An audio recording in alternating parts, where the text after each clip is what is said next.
And no one happier with Pat's prediction than Nate. You just saw his reaction as we welcome you to Atlanta. Georgia Tech looking to continue its magical season along with hopes of a college football playoff spot.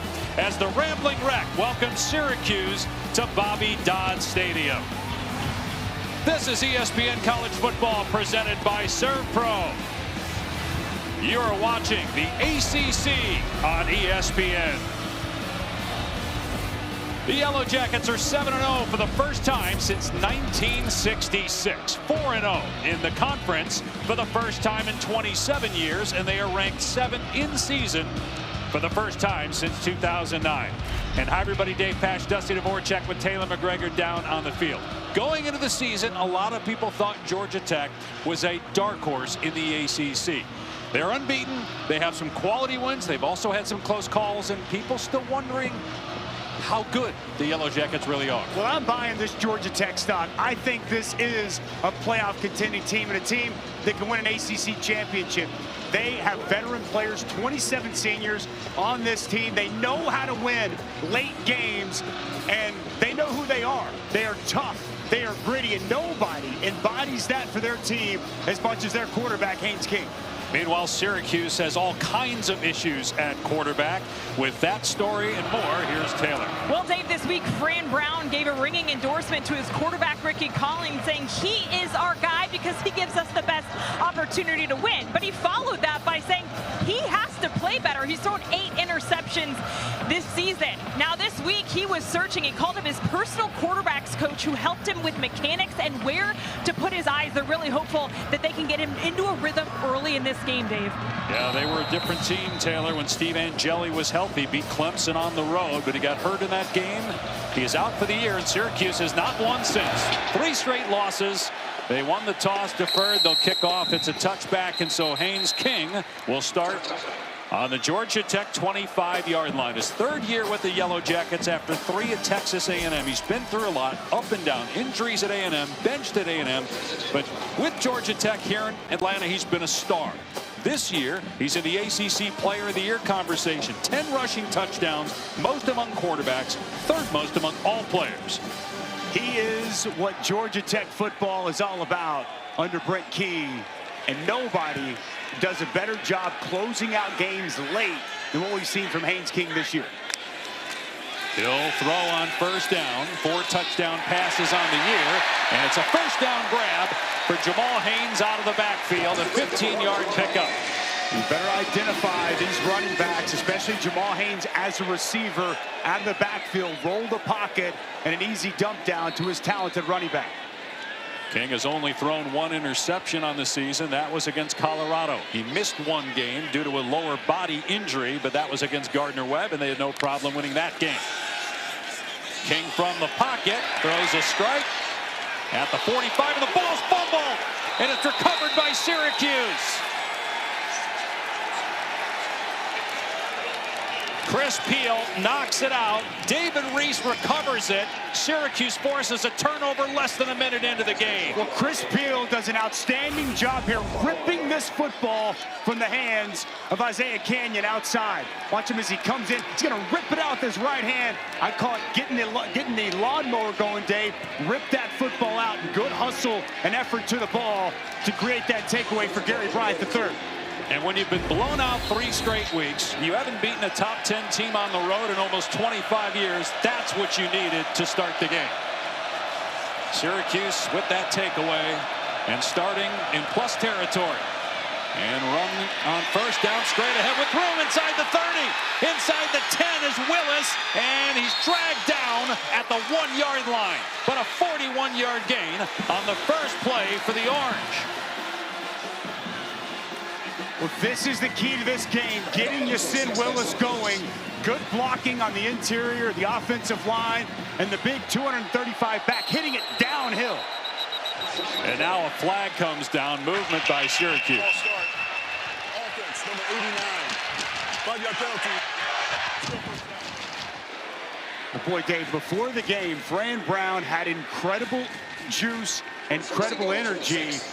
And to start this ball game, his football team is matching that. The defensive takeaway and then the big explosive run on the first carry of the game. Two things they knew they had to have coming in. They've gotten it here early. Didn't like the call. He was headbutting players on the field. Him without a helmet while his players had helmets on. That's how jacked up he was. Willis off the left side.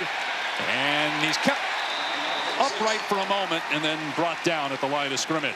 Been a Georgia Tech defense that struggled against the run most of the season. They were much better a week ago in that victory they had against Duke. And Syracuse struggled to run the ball effectively and consistently. It'll be a big factor in this game. They know they've got to take some pressure off the quarterback, Ricky Collins. They've got to be able to run the football here today.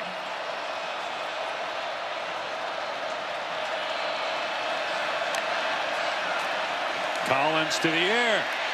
In trouble. Backs away. And sacked back at the 9-yard line. A 3-yard loss on the play.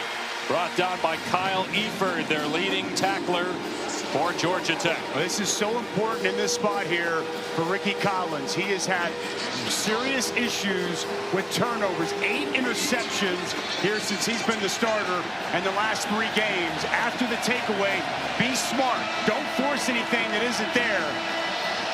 You've got to come away after this takeaway with points in the pocket. I like to see him move the pocket, get him outside, give him a run-pass option.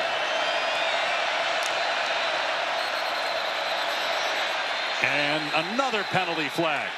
Boy, Syracuse got to the 1. Now back-to-back 5-yard movement penalties. Offense, number 2. 5-yard penalty, 3rd down. So that's Jonte Cook, one of the receivers, and that will back Syracuse up near the 14-yard line, 3rd and goal. Cannot happen. 2 procedural penalties when you've got the football on the 1-yard line. Just shooting yourself in the foot after the brilliant start to this game. Tight end Dan Villari, been a key piece of this offense all year. He's got size here in the red zone. And the play clock running down to 2. They're going to have to take a timeout. Instead, there's a flag for delay of game, but Fran Brown did get the timeout called before a 3rd penalty on Before the play Syracuse. clock expired, Syracuse calls timeout. It's their first of the half. It'll be 30 seconds.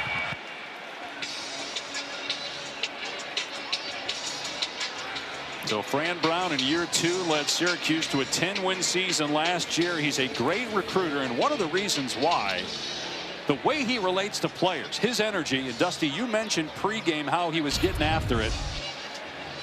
Well, he told us earlier this week that he's got to bring the juice. He's got to bring the energy. I've seen very few head coaches on a game day pregame as energized as him. Headbutting players down there, pushing, shoving, just trying to create some life, some energy.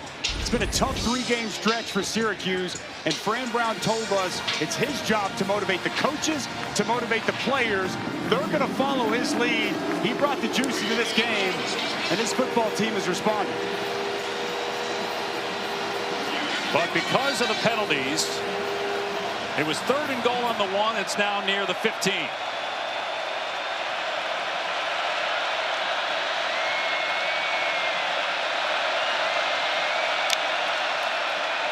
And they're keeping on the ground with Nixon. Got back to about the 9. 4th and goal from here. And Syracuse will bring on the field goal team. And I understand the call there. Look, when you get backed up that far, the thought has to be we've got to come away with at least a field goal after that takeaway. Create some positive momentum, play from in front. And after multiple penalties there, negates that big long run inside the 1. I think it's a smart call by Jeff Nixon. Be conservative and give yourself a chance to kick this field goal. 27-yard try for Trip Woody, who is 7 of 8 on the season. And Syracuse has the lead in a game for the first time since the last win for the Orange at Clemson back on September 20th.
Indiana's a machine. It's just incredible what they've been able to do with that program back-to-back years.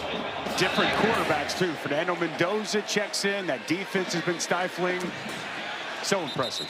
Touchback. Georgia Tech will start on its 25 again. Similarly impressive, the way this Georgia Tech team runs the counter. It's a multitude of ways. How about quarterback counter? Fake the pitch outside, pull the backside guard and tight end, and then it's Haynes King sifting through the trash and winning this game at Colorado. How about the running back counter?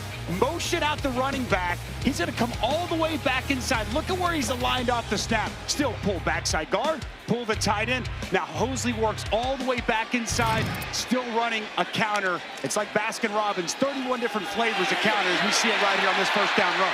And King picks up the first down. That was our proven performance brought to you by Goodyear. It's a gain of 13 for Haynes King. His first run. He came out throwing on the first possession, and there was a turnover on the second play. Isaiah Canyon with a lost fumble. Syracuse turns that into 3 points. And King to throw again. Swings it out in space to Bailey Stockton. And he's wrapped up immediately at the 38-yard line, so a gain of 1 on the play. No Malik Rutherford today. The outstanding senior, he is out. Bailey Stockton's going to step in. Jordan Allen, the true freshman, we'll also see out there. So Georgia Tech out with one of their best wide receivers out there on the perimeter.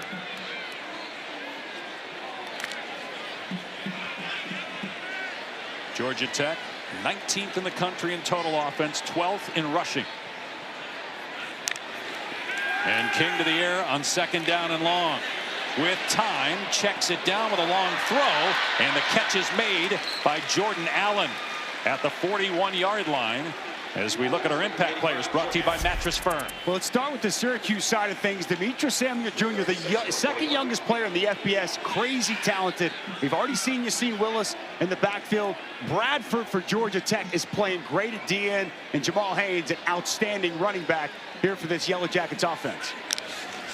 On third down and 6, another pass play, and it's a first down catch by Eric Rivers.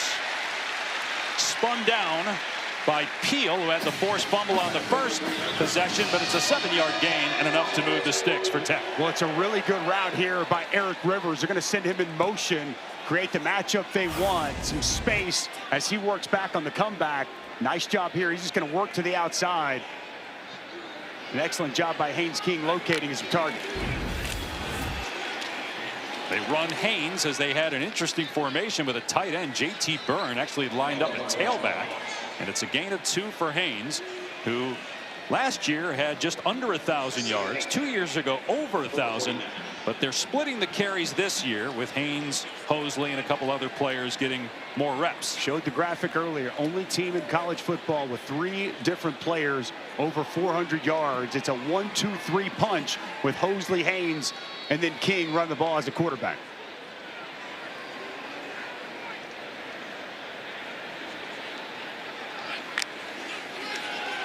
King from the pocket, and another strike.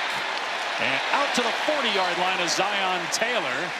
And it's an 11-yard gain, another Georgia Tech first down. Well, just an excellent find of Zion Taylor, wide open, just sits down the soft spot in that Syracuse zone. And a quick trigger there for Haynes King, easy completion.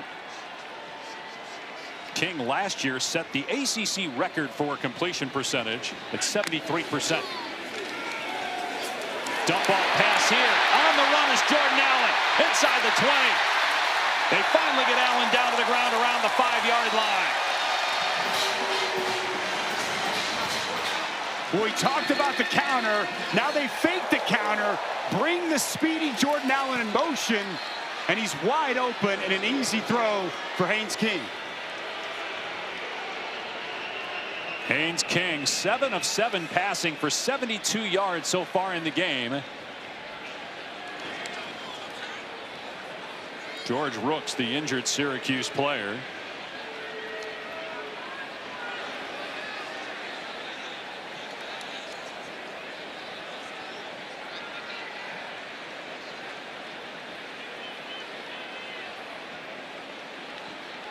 Rooks, a 2-time transfer, spent time at Michigan and Boston College. His dad played at Syracuse back in the 90s, and One Big East Defensive Player of the Year.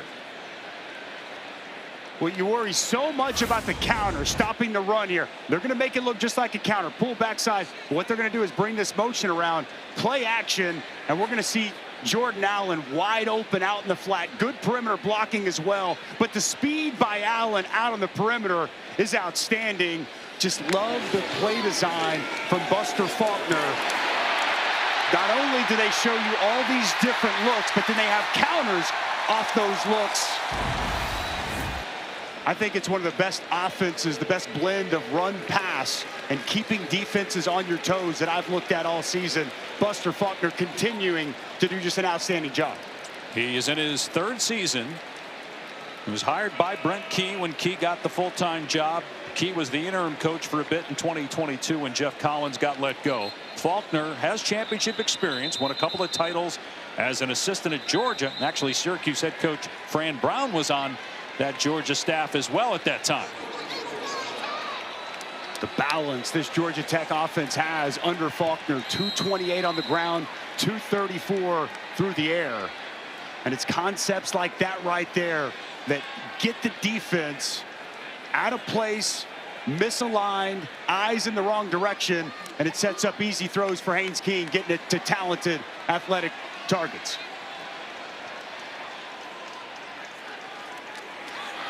Haynes gets the handoff on 1st down. Wrestled to the ground at the 3-yard line, bringing up 2nd down and goal. Boy, quarterback run game, a huge piece of what happens here down in the red area. 10 rushing touchdowns on the season already for Haynes King. Faulkner loves to call the number of his quarterback. Got that size and physicality and forward lean that he runs with.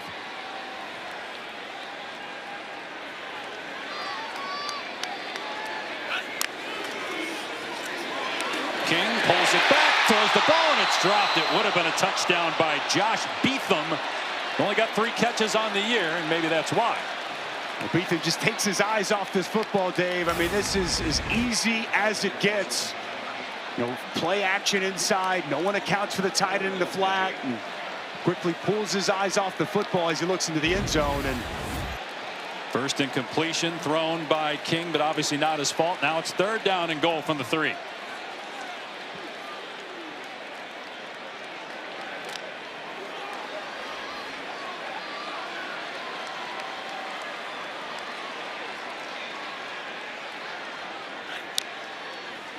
King on the rollout. Throws back at the end zone. It's high and incomplete.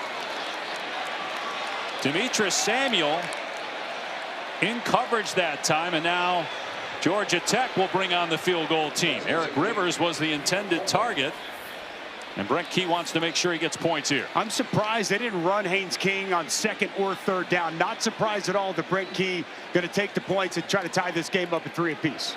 It's a good stop there by that Syracuse defense. So Aiden Burrs 14 of 15 on for a short field goal, 20-yarder from that far hash mark.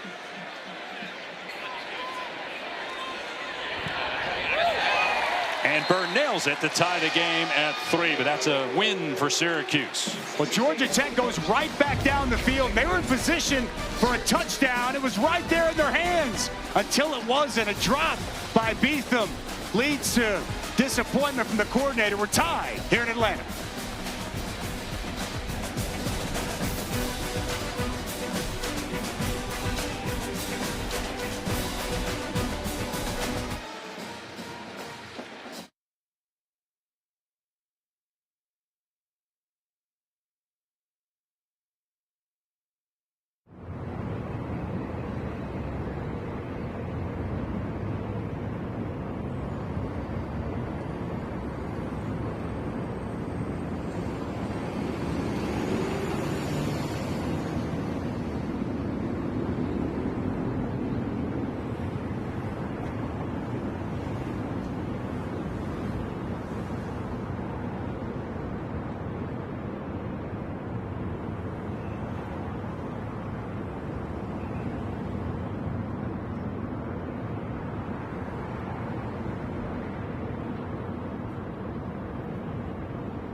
ESPN College Football is presented by ServPro, the #1 choice in cleanup and restoration, and in part by Liberty Mutual Insurance. Only pay for what you need.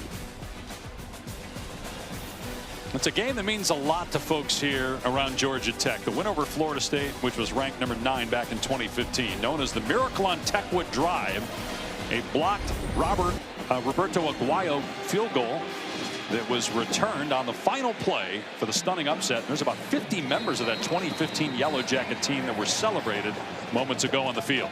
I remember that play, Dave. That was incredible. What a moment for Georgia Tech football. A lot of alums back here today. Everyone excited about this Yellow Jackets team. Yeah, packed house here at Bobby Dodd. A sellout for the #7 team in the country. Game tied at 3. Syracuse offense back on the field. Here's Taylor McGregor. Dave, after Syracuse had 2 penalties on their opening possession, coaches really challenging quarterback Ricky Collins, telling him, you have to take over communication. This is your job. Syracuse is without their starting center, Austin Collins, today, so Joshua Miller in there at center. But that communication between the center and quarterback so important, and coaches really want Ricky to step up early. Got ID fronts. There's a lot that goes on communication-wise. Center typically calls that with Joshua Miller in. More going to be on the plate of Ricky Collins. Transfer from LSU, making his 4th straight start. 0-3 as a starter. He'll hand it off to Willis on 1st down. Out to the 28 for about 3 yards. Collins replaces the injured Steve Angeli, who replaces Kyle McCord. Think about the Syracuse offense a year ago. They led the country in passing, and they set a school record. But this year it's been really hard to move the ball through the air. May have to win this game as that pass way off the mark on 2nd and long.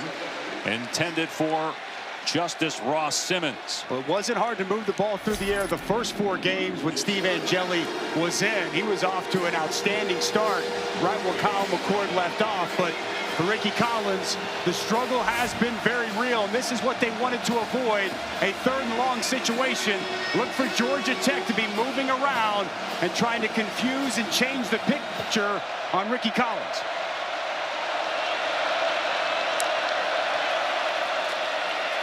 Collins with time, and he's got a good arm, but the pass is broken up, incomplete. Zachary Toby on the pass breakup. It's 4th down, and Syracuse will punt. Really good job inside. Watch him just come here. You're going to see this blitz come as this play works. And a really good job inside, just digging that out from the interior. Looked like Jordan Vandenberg. Pressure right in the face of Ricky Collins. And an excellent job on the outside. Good adjustment in the air down the field by Toby. Syracuse does have one of the best punters in the country in Jack Stonehouse. Bailey Stockton is the deep man for Tech. And Stonehouse just got it away. Nearly blocked. Great hang time on the punt, and the fair catch made on the Georgia Tech 23 after a 48-yard punt. 3-3 game here in the ATL.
A slow start for the number 7 team in the country with some miscues. Hadn't turned it over the last 2 games, only 2 in the last 5 games.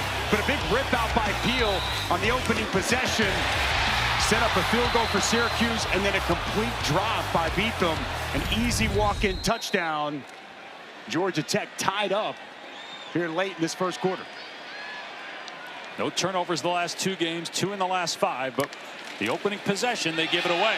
And now Hosley running right with room up the sideline and knocked out of bounds by Brahim Long.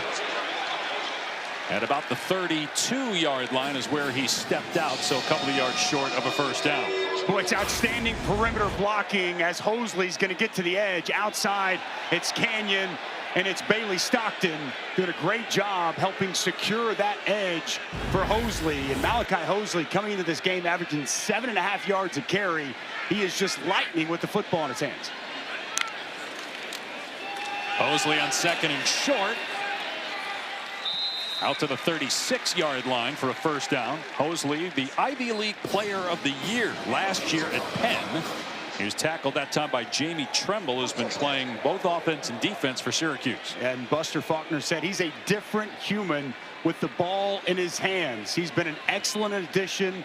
He's got great vision. We've seen the burst, and boy, just so tough to tackle out in open space.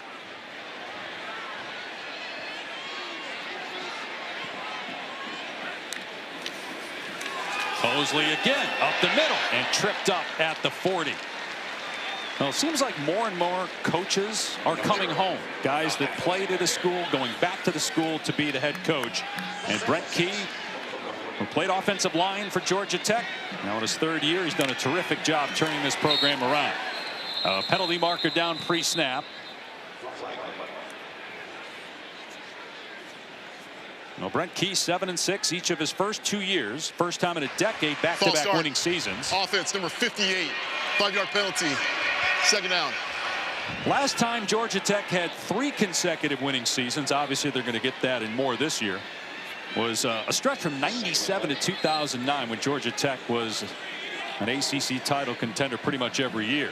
And now it may be a national championship contender. Obviously a long way to go. 4 more games after today. Their toughest game after today is not in the ACC. It's against Georgia, the last game of the season. On the run, King wide open. He had a man, but he overthrew Bailey Stockton. Syracuse lost Stockton on the sideline, and it's going to be 2nd and 10. Well, a missed opportunity here for Haynes King. Pass just a little bit too high for Bailey Stockton. 3rd and 10, excuse me. Good job out here on the outside. He's going to act like he's going to block, and then he's going to release outside. Nobody identifies or stays with him, and Haynes King just misses the mark. Syracuse rushes 4, and Hosley with room, and he's got a first down. Tackled by Long at midfield.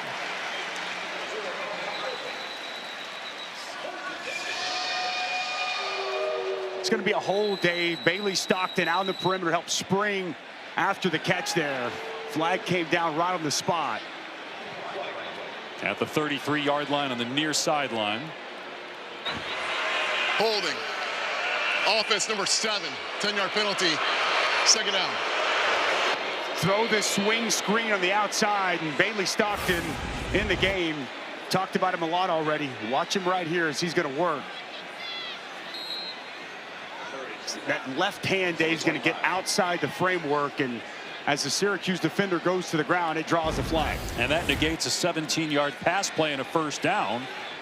And with that being a spot foul, it's now 3rd and 21.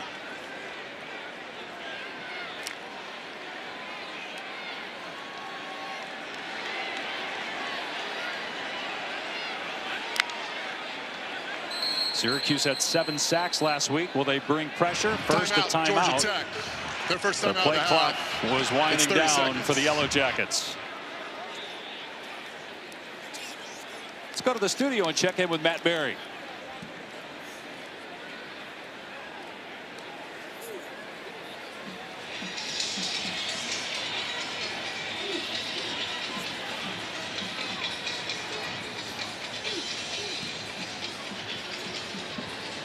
So you got the rain going in Norman. You surprised at that score early on? I am a little surprised. I expected more out of the Oklahoma defense. I thought they would be able to step up and play well. Trinidad Chambliss and that offense is really good, and they're off to a hot start against what's been one of the best defenses in college football. And what a great story Chambliss is. Most people know it by now, but Ferris State, Division II, wasn't even the starting quarterback at the beginning of the year, but Lane Kiffin told us we had them early in the season. They knew in training camp that they had somebody special, and only because of injury he's been in the game, but what a great year he's had so far. No question. If they can win that game in Norman today, the path becomes very clear for Ole Miss as one of those playoff teams. I believe, our ESPN analytics predictor had that all the way up with a win at 73%. So a huge game there in Norman, and a big one right here in Atlanta for Georgia Tech, another team that is right there in a great position to make their push for a playoff spot. But right here, 3rd and 21, backed up. I wonder if they just play this a little bit conservative here, backed up, Dave.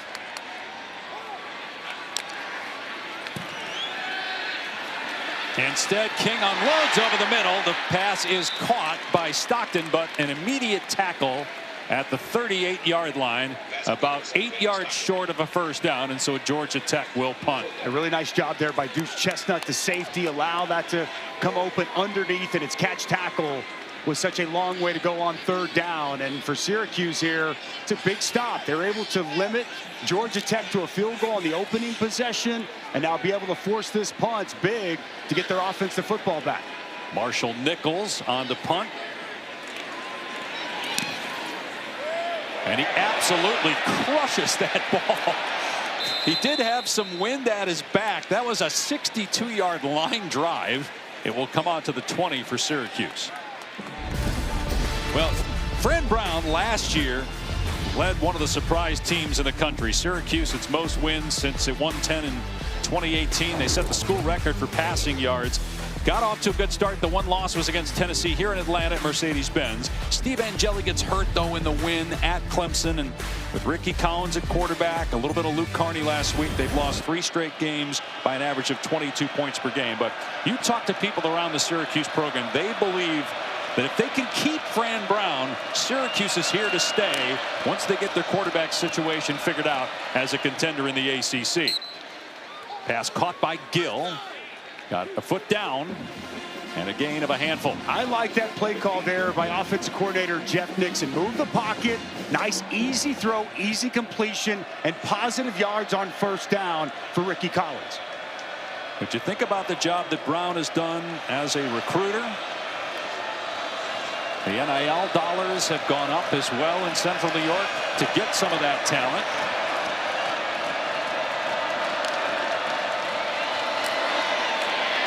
Straight ahead run, but nothing for Willis. Going to bring up 3rd down and 5. There's no question, Dave. Fran Brown, his impact has truly been felt with the players that they brought in, the belief that they have within this program.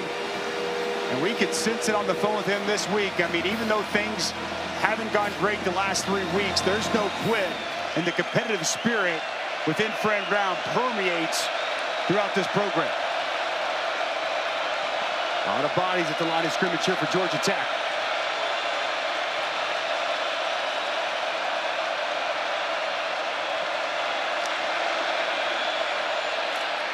Collins passes way high, intended for Gill. And so it'll be a 3-and-out and another punt for the Orange. Well, the protection was good. They dialed up a blitz, and it was picked up well. Good job right here, picking up this pressure. Time for Ricky Collins, and just airmails that throw to Emmanuel Ross. Inaccuracy has been a big issue, completing barely over 50% of his passes and leads the ACC in picks. And again, he didn't play really the first 4 games, and he still leads the conference in interceptions.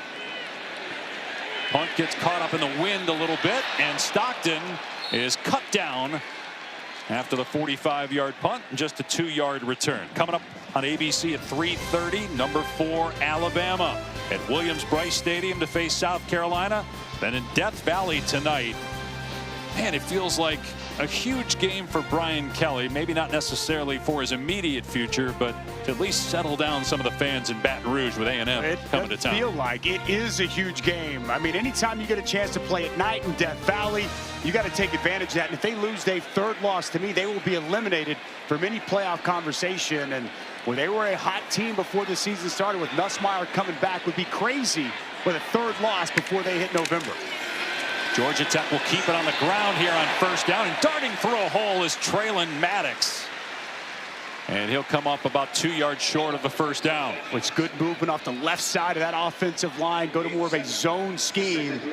And Maddox putting his head down, and a nice pickup on first down.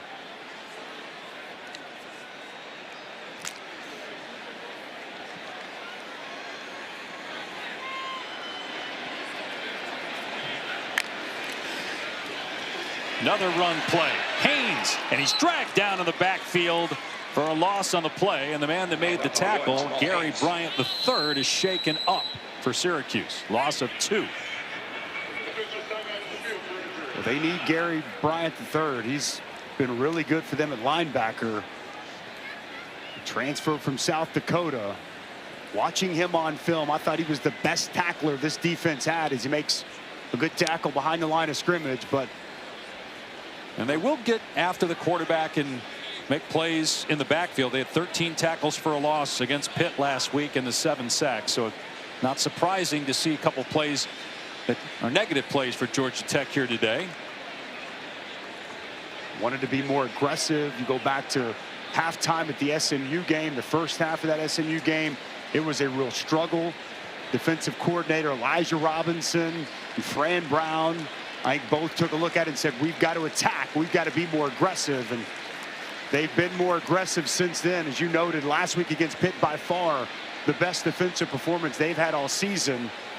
And good to see Gary Bryant III walking off the field.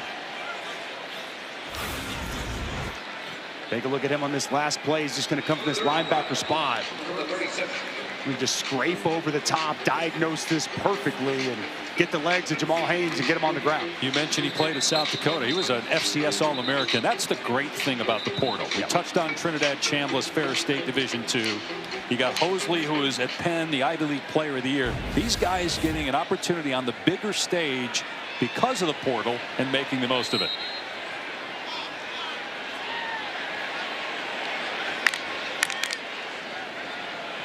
Georgia Tech doesn't have to snap it. May just try to draw Syracuse offside and get a first down via penalty. And that'll be the end of the first quarter here in Atlanta. Well, folks clicking around might be surprised to see the score. It's 3-3 after 1 here in Atlanta.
to continue here, especially right now? Oh, just keep playing with each other. We try to keep Haynes contained.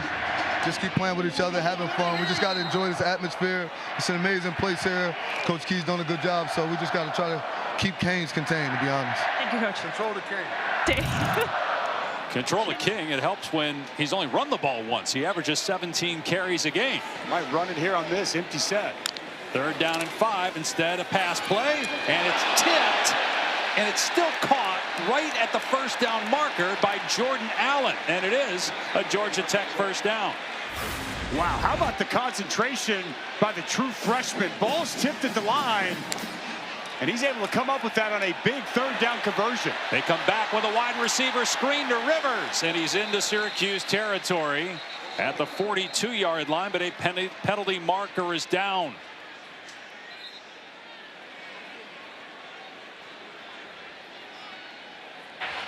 Illegal substitution. Defense. The penalties decline. 1st down. Well, after that 1st down, Dave, Georgia Tech got up on the football and went super fast. Caught Syracuse trying to substitute. They snap it. As you see, unable to get George Rooks off the field before the snap. And well, what an addition Eric Rivers was from FIU. A 13 AP All-American a year ago. You lose Eric Singleton, but you add Eric Rivers. And he's so dynamic with the ball in his hands. And they fake the jet sweep. King with just his 2nd rush of the game. He's down to the 37. And he's closing in on 600 rushing yards for the season. He had 587 all of last year. 11 rushing touchdowns a year ago. 10 this year to lead all quarterbacks.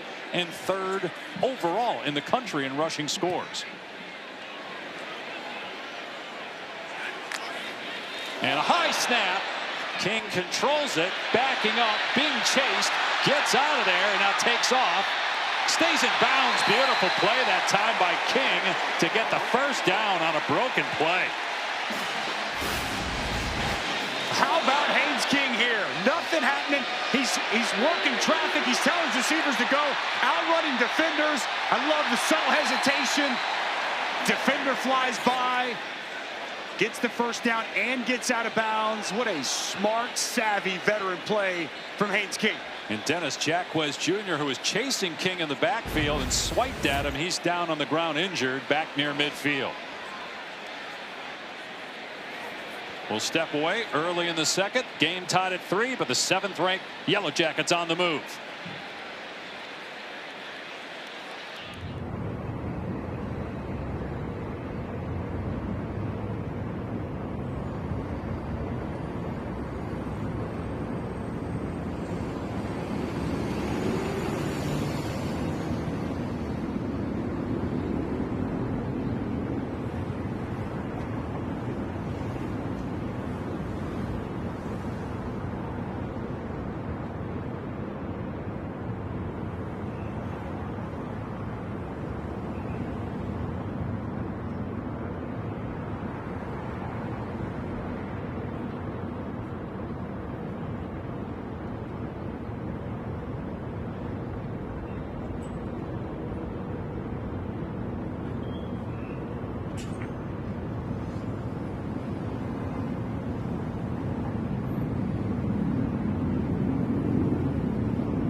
Syracuse defensive end Dennis Jacquez helped off the field moments ago straight to the tent. But bigger news, perhaps, star linebacker Gary Bryant, who was injured a couple plays ago, went into the tent, came out, and trainers did not hand him his helmet. He then ripped off his headband in frustration. It does not look like he's going back into this game, Dave and Dusty.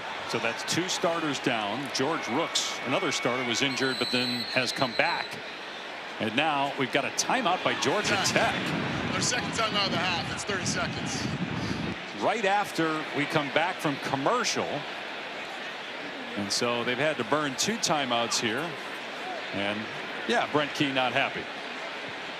Brent Key not happy whatsoever. Throws down the headset in frustration.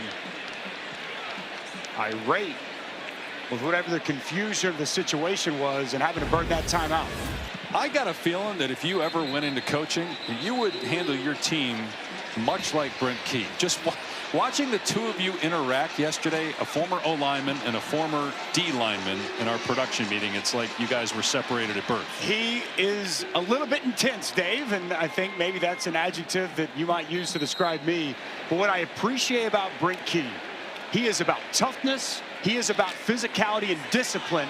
And when his team doesn't play discipline, you see the frustration.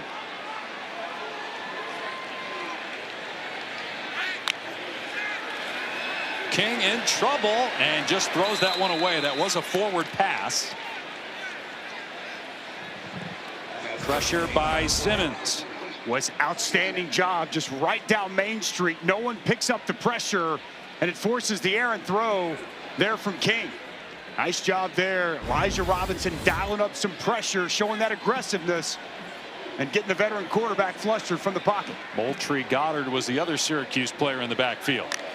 On 2nd and 10, King will run it, and he's able to push the pile down to the 22. It'll be 2 yards short of a first down after the 8-yard run. Well, I'd be surprised if we don't see something similar here. Earlier, they were inside the 5-yard line. They did not elect to go to Haynes King, and if it's not broke, don't fix it.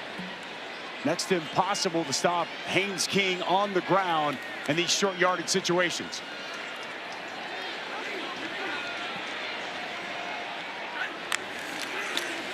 King will keep it himself, and he gets grabbed backside and did not get the first down. Moultrie Goddard made the play for the Orange, and it's 4th down, and Georgia Tech will keep the offense out there. This is a no-brainer here for Brent Key.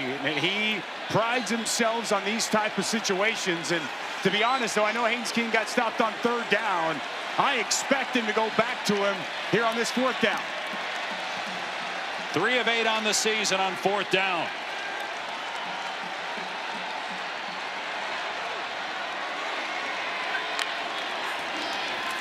King will throw, and he's got a man, and he's got a touchdown. Josh Beetham, who dropped the football on the last drive, scores this time.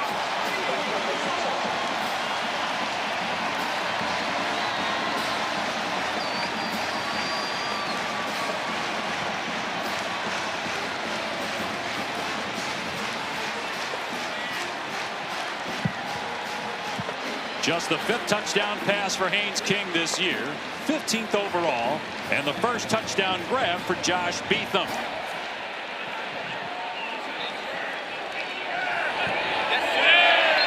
And the point after makes it 10-3, Yellow Jackets. Well, it's what we've talked about all day, okay? Counteraction. Tight end's gonna pull back here. What it's gonna do is gonna bring the eyes of these defenders. But what they're gonna do is they're gonna sneak the tight end out the backside. Play action counter. Defense sells out to stop it. Tight end's wide open. They're not dropping this one, and it's a touchdown for the Yellow Jackets.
ESPN College Football, presented by Serve Pro, is brought to you by Coca-Cola. Fan work is thirsty work. Homecoming at Georgia Tech. The Yellow Jackets have their first lead of the game. They lead Syracuse 10-3. Yellow Jackets ranked 7th. And they're 7-0 for the first time since 1966. They had an unbeaten season in 1990, but they were 5-0-1 at one point that year. Tyreek Hill on the return for Syracuse, and he does not make it to the 25. Here's Matt Berry in the studio.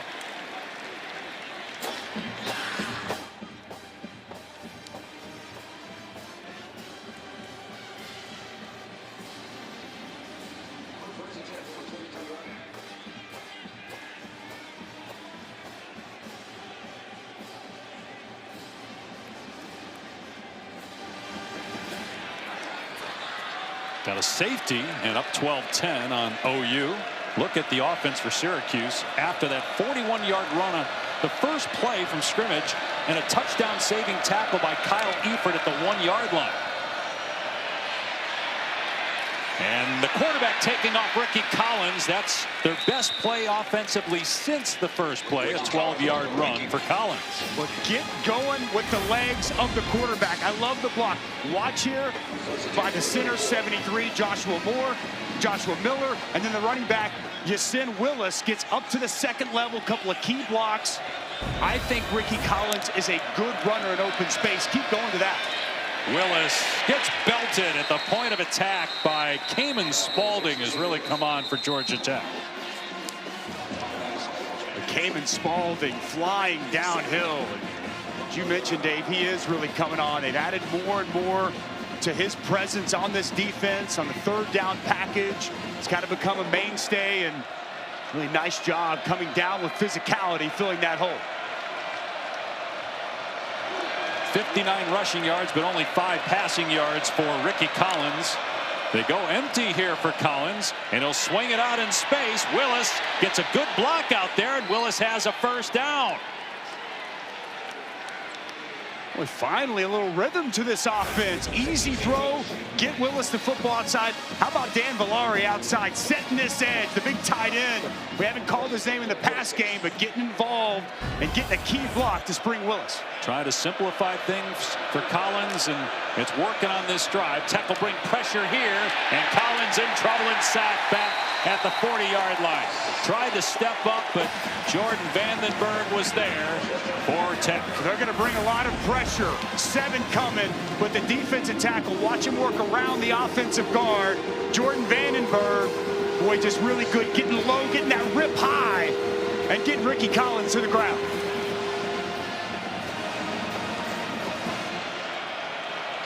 Late Gideon, first-year defensive coordinator, told us he wants to get Ricky Collins uncomfortable. Very uncomfortable there on first down. Lost 5 yards. Now they'll rush 4, and Collins in trouble again. Flag down. Collins completes the pass to midfield to Washington Baker, but let's see. Check that Nixon on the catch. Holding. Offense, number 73. 10-yard penalty. Replay second down. That's on Miller, who's replacing Austin Collins, who got hurt against Pitt as the starting center. Well, Dave, right now, Jordan Vandenberg starting to take over this game. Watch him just work inside. He's going to draw this hold on Joshua Miller, just getting vertical, getting up the field. And it draws a flag for a hold. Now this offense just way backed up here on 2nd and 25. It's the worst thing when you got a quarterback who's turnover prone and struggling to get off schedule like this and be in 2nd and 25.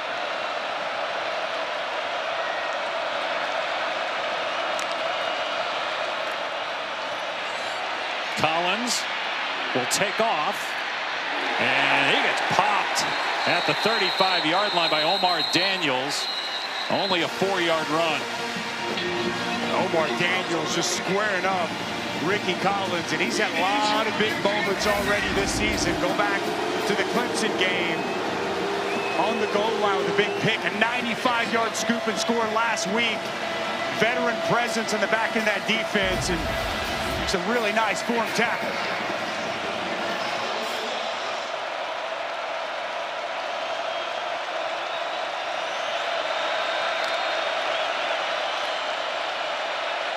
Collins on 3rd and 21 just checks it down.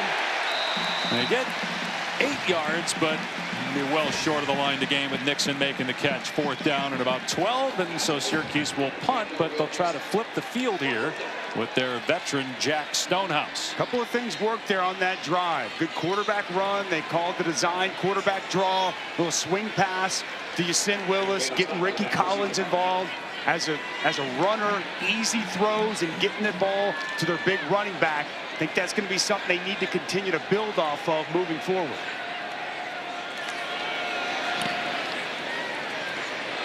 And Stonehouse with the wind at his back. It hits at the 2. And the Orange able to keep it from going into the end zone. And now they're saying touchback. They're saying the ball crossed the plane, and it's a touchback. On the field is a touchback.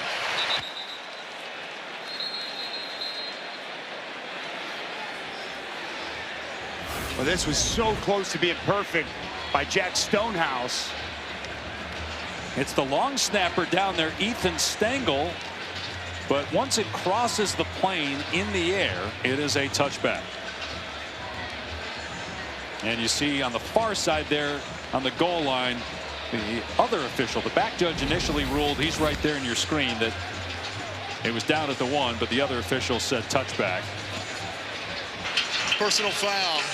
Hands to the face. Kicking team number 17. 15-yard penalty enforced from the end of the kick. Boy. Wow. 1st down, Georgia Tech. That is a double whammy for Syracuse.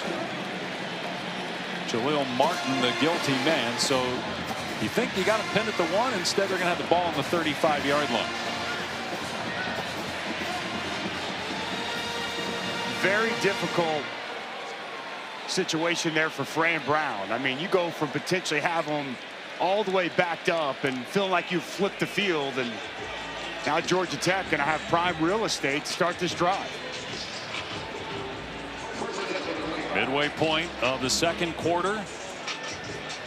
Got to think if Georgia Tech scores another touchdown, it's going to put Syracuse in a really tough spot. But when you're struggling to move the ball and put points on the board on offense, you got to live in a 1-score world, and we'll see if Syracuse can keep it that way. But Haynes King with the hot hand. Touchdown pass on the last drive. They also got him involved in the run game more in that last possession.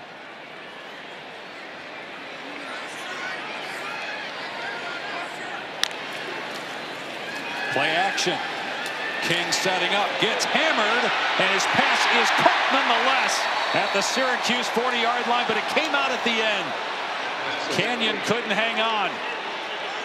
Big hit by Deuce Chestnut downfield. And also King took a shot as he released the pass. Well, how about the shot that Deuce Chestnut's able to deliver here to dislodge this football from Isaiah Canyon, who's put together an excellent season, and you touched on it. Big hit on Haynes King, hard play action, and a big hit there by Tank Wilson. Good pad popping there by Syracuse.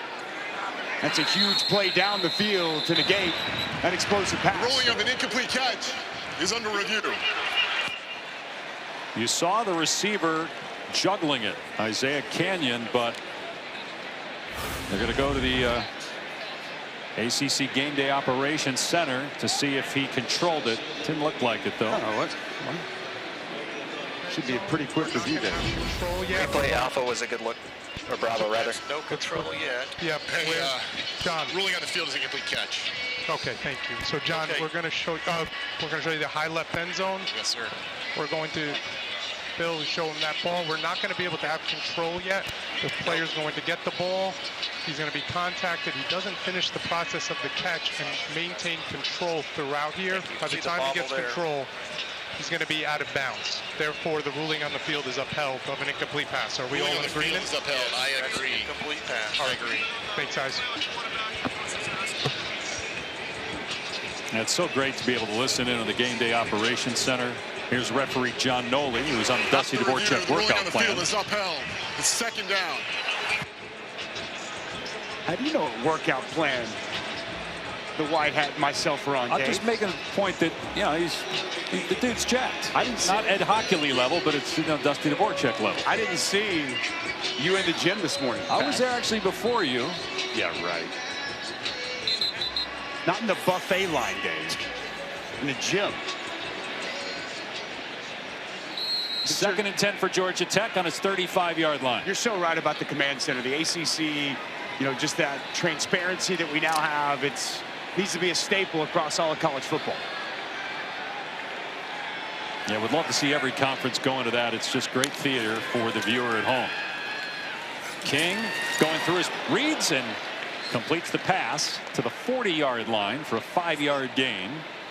Jordan Allen got taken down by Antoine Delorier, the true freshman linebacker for Syracuse. I'd like to see Syracuse get aggressive here. Third medium situation. Now the playbook's wide open for Buster Faulkner, but we get a fresh set of defensive tackles in the game for Syracuse. A lot of bodies at the line of scrimmage here for Elijah Robinson. King throwing at the last second, dumping it off for a first down to Luke Harpring, whose dad Matt played in the NBA for 10 years. Pickup of 7. Look at a motion Harpring across the formation and a good play action. I love the read by Haynes King and an easy dump down once again to Harpring. The best of these tight ends pass catching. They go 3, and tight end such a big piece of this offense. You'll see Luke Harpring. We've seen Josh Beetham, also JT Byrne, 88, more the physical inline blocker, but they play a huge piece in this offense. Back to the run and Haynes. Oh, what a move in the backfield. But he didn't get a whole lot on the play, but he shook Devin Grant. Got a yard. Second and long. One thing that I really liked about Jamal Haynes this year, we asked about Malachi Hosley coming in and taking some of those reps, and the staff told us that he's been extremely embracing of Hosley and a true team player. Pass caught by Stockton to the 45-yard line, short of a first down. 3rd down and 3. Play of the game right here for Syracuse's defense, although you'd have to think Georgia Tech is going to run 2 plays. If they can't get the first down here, they're going to keep the offense out there.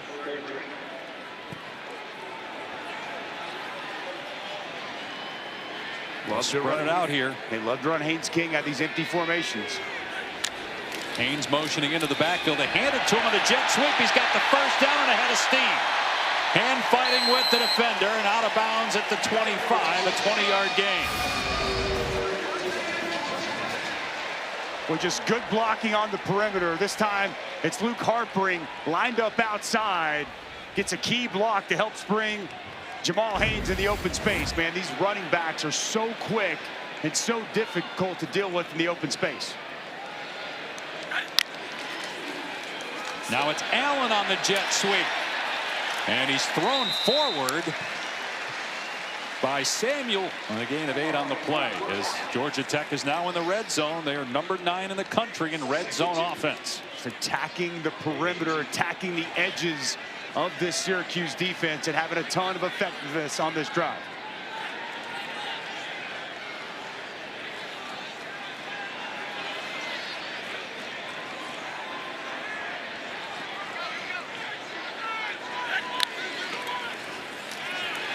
Up the middle. Hosley pushed back, but he got the first down at the 13-yard line.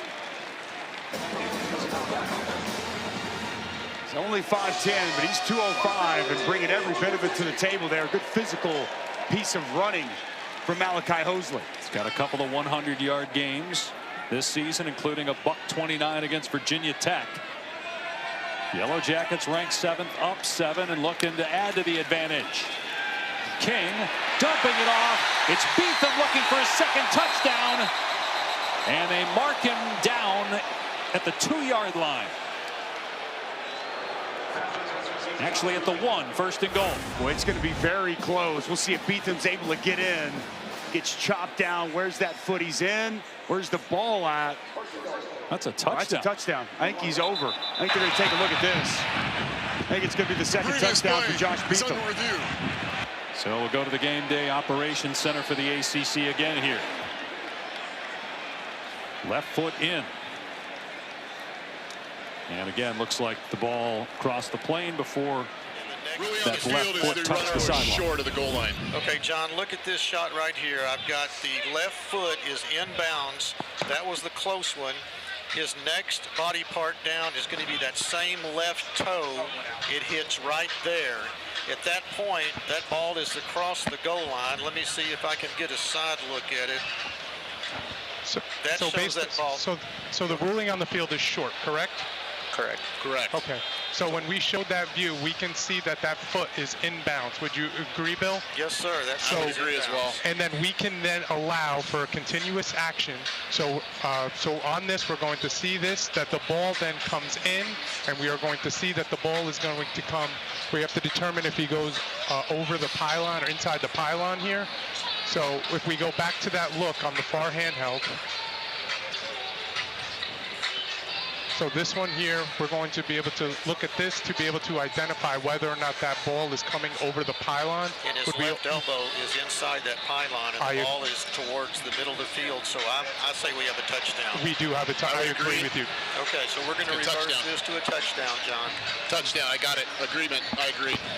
And our clock is good. Clock's good. Because when that second foot, the ball is already over the pylon, so we're good. Yep. Okay, so just go back a little bit, John. Josh. After review, the ball was over the goal line and the runner was still in bounds. Therefore, it is a touchdown. So Josh Beetham, who had 3 catches coming in all season, dropped a touchdown in the first quarter, but now has 2 touchdowns here in the second quarter. Redemption, Dave Pash, redemption for Josh Beetham.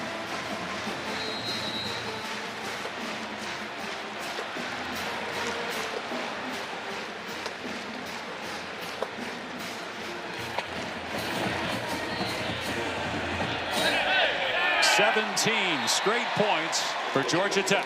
Well, the tight ends have been a huge piece of this offense here today, utilizing play action. Beetham's going to go all the way across. They're going to get play action. It's going to get the linebacker down, safety down, and then this man right here, Devin Grant's in man-to-man coverage. He's not going to be able to get over the top and stay with the tight end. It's another touchdown and a tightrope into the end zone. It's all Yellow Jackets here in Atlanta.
and look at it now. It's packed. Full house because of what Brent Key and this team have been able to do here in 2025. It's remarkable, and Brent Key said the fans deserve it, and these players deserve a packed house and a crowd like this. They got something going on here at Georgia Tech right now. There's a buzz about this Yellow Jackets team, pun intended, Pash. Very good, like that. They're 4-0 in conference play. First time since 1998. They've never started 5-0. You got two other unbeaten teams in conference play. Don't sleep on SMU, a playoff team from last year. Louisville and Pitt, two other teams with big wins keep an eye on them. against Miami and Florida State, respectively. We saw Louisville, Miami last week. I'm not giving up on Miami. Louisville is for real. Jeff Brom is an outstanding coach. SMU, Dave, has not lost yet in ACC play now 2 years in the league. They went undefeated in the regular season last year, undefeated again this year. It's going to be a fun ACC race. Tyreek Hill busting it to the outside. Boy, that will help an inexperienced quarterback that's really struggling in Ricky Collins, who took over in the Clemson game for the injured Steve Angeli, who was out for the season. And Angeli was playing so well. Syracuse knocked off Clemson that day, but since then it's been a complete reversal for the offense. He said when they lost Steve Angeli, Fran Brown that is, it broke the team. It broke the coaches, and a lot of long faces, and he's been doing the best he can to keep the energy, keep the positivity up, but it was a gut punch when they lost their quarterback, Steve Angeli. Hill wrapped up after a gain of about 3. Angeli was at Notre Dame last year, the backup to Riley Leonard. Actually got to play a little bit in the college football playoff, and here's what he did this season before that Achilles injury. Yeah, he was great in that semifinal game against Penn State. That final drive before halftime led to a field goal, and well, he was outstanding here early on in this season, and it affects everybody, not just the offense but the defense, and they're trying to find their way since they've lost their quarterback, Steve Angeli. Hill straight ahead, 4 yards, so put him in 3rd down and 4, 3-minute mark, second quarter. Kyle Eford on the stop. And they've got to find a way to convert this, because I do think Georgia Tech will be very aggressive if they force this stop here to get the ball back and go try to add more points here before the halftime. And 4-down territory for Syracuse at this point, right? You can't give the ball back to Jordan. The defense isn't stopping them either. They've got to move the football. I'd love to see Ricky Collins on the perimeter. Steady's in the pocket. He spins away from a defender and now takes off and will get the first down before he scoots out of bounds in Georgia Tech territory. John Mitchell had pressure. Collins made a nice move. They're going to bring corner pressure. It's going to come from out of your screen here, and it's going to be Mitchell unscathed. Really nice job by Ricky Collins feeling that pressure, spinning out, and utilizing that speed, that mobility on the perimeter, pick up a much-needed first down. That'll take us to the 2-minute timeout.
And that game follows us here on ESPN from Nashville. Room for Nixon. Brought down at the 40, an 8-yard gain. It was 3-0 Syracuse. They got a takeaway on the first possession, but could not punch it in. It was their first lead since the Clemson game, their last win. Look at the difference in passing yards. 24 for Syracuse, 157 and 2 touchdowns for King. Another run play up the middle, and Nixon does not get the first down. 4-down territory, one would have to assume. 3rd down and short here. Did a nice job on the ground game here, finding some space. I'd expect they'd keep it on the ground. Little quarterback sneak coming. Collins surges ahead. Going to be close. Appears to be short. It's 4th down. Oh, wow. Looked to me like it looked like he got enough. That second surge, I thought he was able to get forward and get that ball across. And the snap high, but a timeout taken before the snap. The previous play is under review. Yeah. So they'll look at it. Again, we'll go to the ACC Game Day Operations Center to listen in here. The field by rule, like his knees down.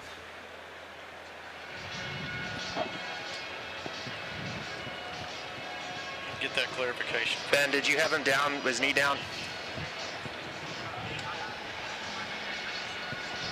With the body part down? Okay, so here I have quarterback. He's on top of body. Ruling on the field as the runner was short of the line of game. His right elbow hits the ground right there, but I don't see where the ball is. His right elbow appears to hit the tick mark of the 38, but I can't see where the ball is in relation to that with the shadows. Yeah, so we're trying to be able to look at this. If we looked at the sky cam, we can be able to see in this look here, we're going to see that the body parts are up. We're going to see his knees are up.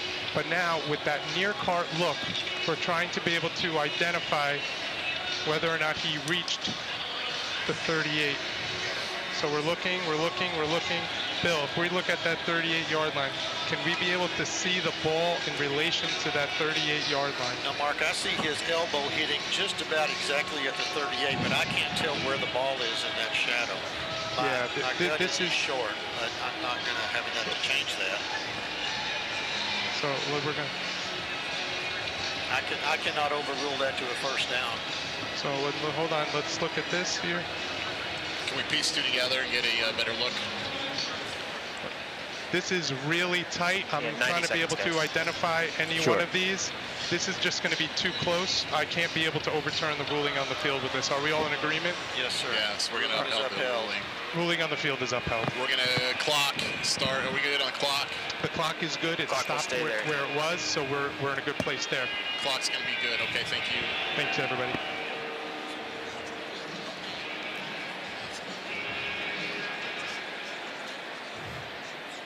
After review, the ruling on the field of the runner being short of the line of gain is upheld. It's 4th down. Jerry McGinn, our rules expert, did you agree with that decision? Dave, I did. This is a very good example of not to challenge the line to gain because it is so tough. The officials, the replay room, the command center, they went through all the check boxes to make sure, to look at the ball in relation to the field. They just couldn't tell. The shadows were impeding them. So I agree with the replay officials to uphold the call on the field. No first down. All right, Jerry, Syracuse going for it on 4th down and 1. They give to Nixon, and he's tripped up. And it's going to be a turnover on downs. E.J. Lightsey makes the play, and it'll be Georgia Tech ball with 45 seconds left and 1 timeout to work with. Well, E.J. Lightsey is going to be shot out of a cannon. Watch him come downhill and make this play on Will Nixon. Great diagnose. Shoots the gap. Take a look down the line of scrimmage. Big 4th down stop. And going to give Haynes King the football back in great field position here before halftime. Boy, again, look where the ball is in relation to the yellow line. The nose of the ball, again, the yellow line, not official, we have to say that. Second of the half.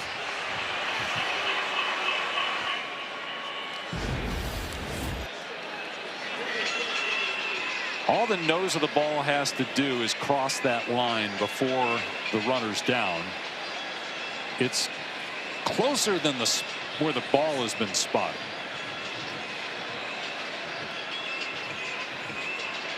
Game Day Operations Center, take it away.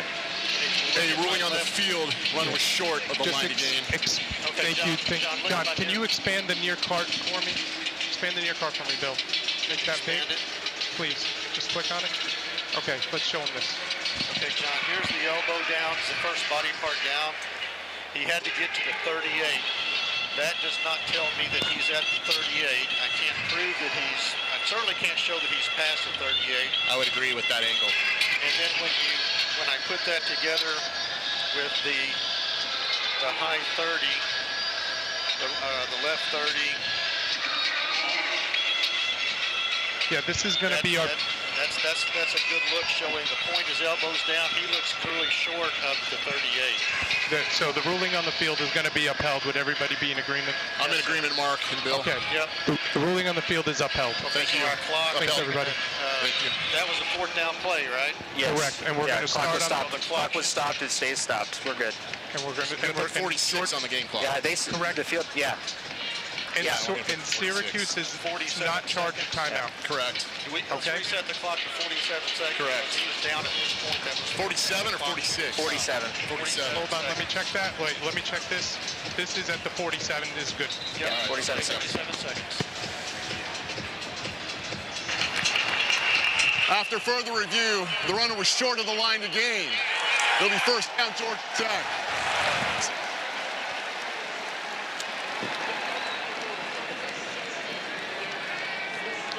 Another benefit for the viewer there is hearing the process, but also everything that goes into a replay, because it's not just about whether you got the first down or not. They've got to get the ball spotted correctly, the clock, what down it is, and you hear him there talk about that it was 4th down play, and therefore the clock stopped at 45 seconds on the change of possession.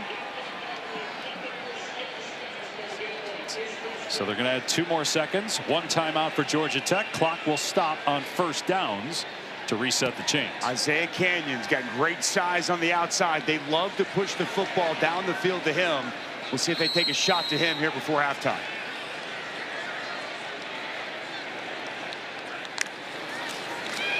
Instead, they keep it on the ground with Hosley, and he's able to break some ankles and get a first down. Down to the 41-yard line, a gain of about 20. Full backside guard and tackle. An outstanding job, and you see Hosley hitting it downhill. Clock starts on the ready for play. King to the sideline and stabbing it to make the catch is Canyon at the 27 for another first down. Well, how about the back shoulder here and the concentration on the sidelines. Strong hands, goes to the ground. Great catch, Isaiah Canyon. The question is, did the ball land out of bounds before his foot was down? Timeout. It'll be 30 seconds. It's their second timeout of the half. Syracuse called timeout. Would love to see another replay if we can, guys, just to make sure that foot came down first, because when he caught the ball did hit the chalk. As he extended for it, let's see if the foot was down. He's dragging that right foot, Dave. Foot's down. That's a catch. Looks like he's got his forearms underneath the football. Watch his right foot. Right foot's going to drag. So it's his left foot's dragging. You see the turf coming up. Oh, what a catch, huh? That's a big-time catch, and we were standing down there pregame. He's got a great frame. He's 6'4", he's 215, and you watch him on film, and he looks like a future pro. There was a moment in time, the Clemson game, talking with Buster Faulkner, Isaiah Canyon stepped up and had a great game, and his confidence skyrocketed. And from that moment, I truly believe he felt, I belong here, and I've got a really high ceiling, and we've continued to see that throughout the course of the season. Isaiah Canyon become the go-to guy at wide receiver for this Tech offense. King with a quick throw out by the edge to Stockton to get a few yards and stop the clock. 20 seconds to go. This is kind of a disastrous situation here for Syracuse. Down 17-3. Georgia Tech moving the ball again, and Fran Brown knowing, given the offensive issues, they can't surrender any more points, and Tech already in field goal range and hoping for more.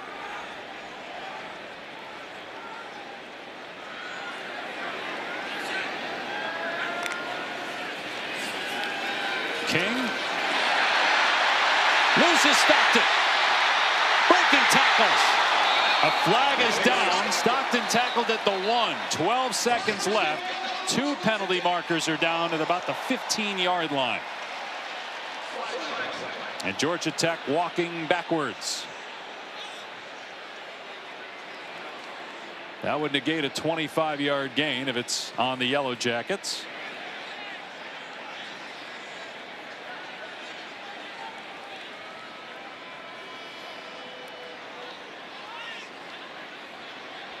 Alatupuola, I think, is going to get caught for this 58 to center starting today for Harrison Moore. It's late. Really had no effect on the play.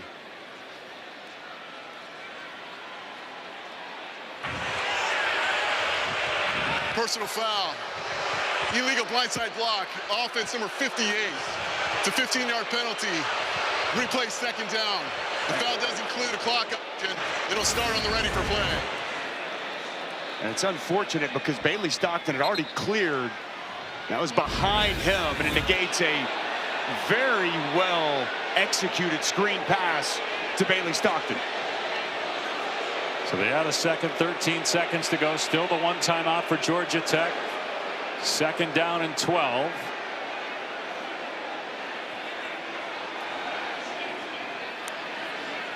Waiting for the clock operator to add a second here at Bobby Dodd Stadium.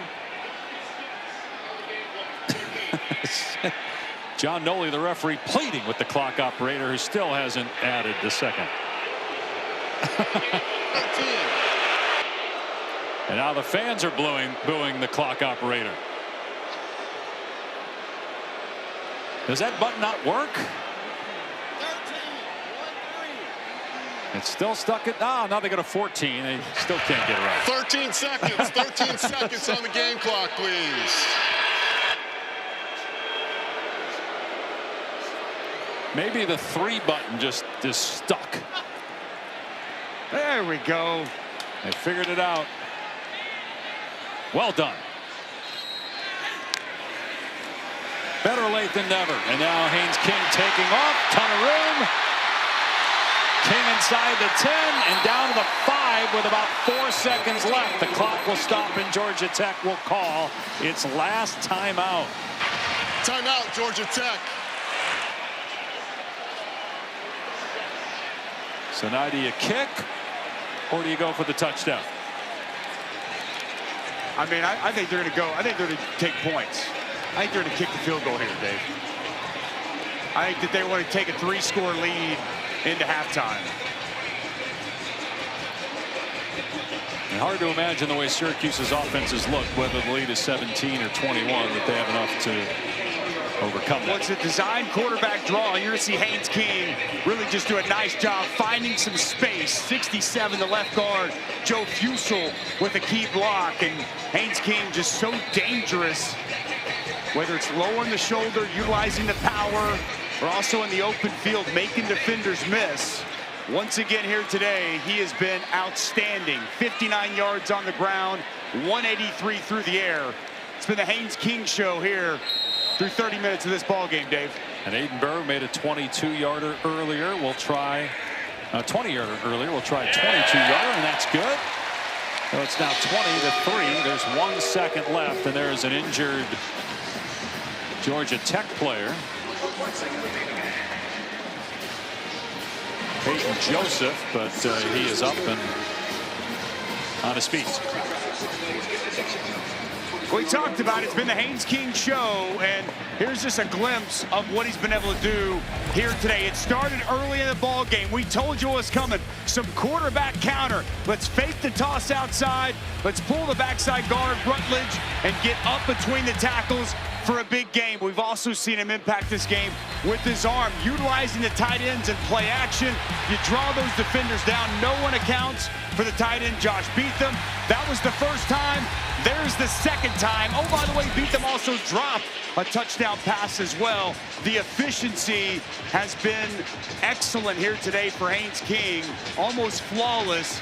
And already, Dave, in this ball game, right around 250 yards of total offense. He has been outstanding. Coming into the game, the only quarterback to average 190 through the air and 90 on the ground. And we're seeing him making his impact felt both through the air and on the ground. He had 4 passing touchdowns all year coming in. 2 more in this game.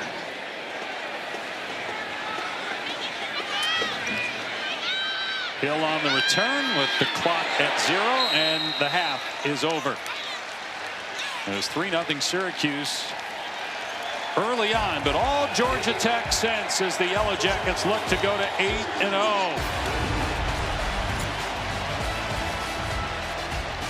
Time now for the Avocados from Mexico halftime report with Matt Berry, Joey Galloway, and E.J. Manuel.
Welcome back to ESPN College Football, presented by ServPro. Gorgeous day in Atlanta, Georgia, where you are watching the ACC on ESPN.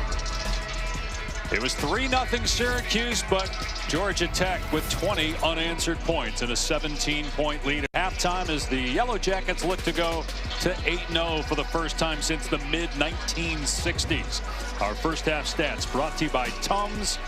Haynes King has been terrific all season with another brilliant first half. 2 passing touchdowns. He had 4 all year coming in. He's got 10 rushing touchdowns on the season. Dave Pash with Dusty Dvorak, Taylor McGregor down on the field. Haynes King, a legit shot at winning ACC Offensive Player of the Year. Just a terrific half again, totally in command. Efficient offensively, throwing the football, and the effectiveness as a runner. He is so tough to defend in this Buster Faulkner offense. They throw so much at you formationally, eye candy, shifts, the different concepts they have. And there are a few players that are more tailor-fit to run an offense than Haynes King for what they're doing here at Georgia Tech. Can Syracuse find some offense? Only 3 completions for 24 yards from their quarterback, Ricky Collins. They'll start on their 25. Taylor McGregor had a chance to catch up with both coaches at halftime. Dave, I'll begin with Brent Key. He was livid at halftime. He said we should have 2 more touchdowns on the board. He said we've made 5 huge mistakes. I don't feel like our guys are locked in or focused. So we'll see how that cleans up here in the second half. And then as for Syracuse, as you can imagine, it was all about the offense. They really want to establish the run game, but they're sticking with Ricky Collins. And Fran Brown saying the offensive line has to play better. We'll see how that goes here as well, Dave. Yeah, a lot of pressure that that offensive line gave up. Collins was sacked twice. And under duress on many more pass plays. But he has time to throw here. And he will take a shot. And coming back to make the catch is Jonte Cook, who was open deeper as he beat the corner. Had to come back for that ball and still picks up about 40 yards. When no one accounts for Jonte Cook down the field, he's got excellent speed, and Georgia Tech just completely loses him. And you see the arm strength and a nice job of Ricky Collins driving the football down the field to an open Cook. He definitely has the arm talent. Sometimes the accuracy and decision-making an issue. Another strike thrown, and this is going to be a touchdown with Daryl Gill Jr. breaking free, and Syracuse finds itself back in it. And that has to do wonders for Ricky Collins' confidence. They just lose Jonte Cook on this first one. Jonte Cook's calling for it. He's calling for it finally, able to locate him. And on the second touchdown to Emmanuel Ross, the safety late to get over the top. And this is just a strike fired by Ricky Collins. A little RPO action. Linebackers come up. Safety's late to get Gill to the ground. Daryl Gill Jr. with the touchdown reception. And wow, for an offense that was asleep the entire first half throwing the football, the strike down the field to Cook and the touchdown pass to Daryl Gill Jr. live coming out from halftime from the Syracuse offense. Zachary Tobey, the injured Georgia Tech player. But a 2-play drive with some good throws from Ricky Collins. Well, Fran Brown told us one of his strengths is relating to players. He knows that, you know, if a guy's down, he can build him back up. He's not afraid to get after guys. We saw that after they nearly lost to Connecticut, and after the game they're doing sprints in the dome.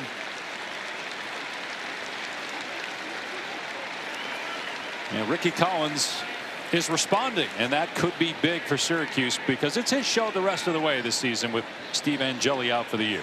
There's no doubt, and he has not given up on this team. Fran Brown has stayed locked in. He's doing whatever he can to get the most out of his team and get the most out of his quarterback, Ricky Collins. You went to Syracuse. Did you ever have to run sprints after a broadcast? Yes, if we had too many stumbles during a game, we were told after, yes, you have to run sprints. And there were other terrible hazing that we had to undergo as broadcasters at Syracuse. 20-10. The incredibly illustrious group of broadcasters that have come through the Cuse. My great partner, Mr. Pash, one of many, but I would love to go back and see how you guys condition after a poor performance up in the booth. And we had to gargle salt water a lot. Okay. Yeah, work on our breathing techniques. Oh, speaking of, there he is right there. With hair. A nice set of hair. Yeah, proof that it exists, even though it was 30 years ago.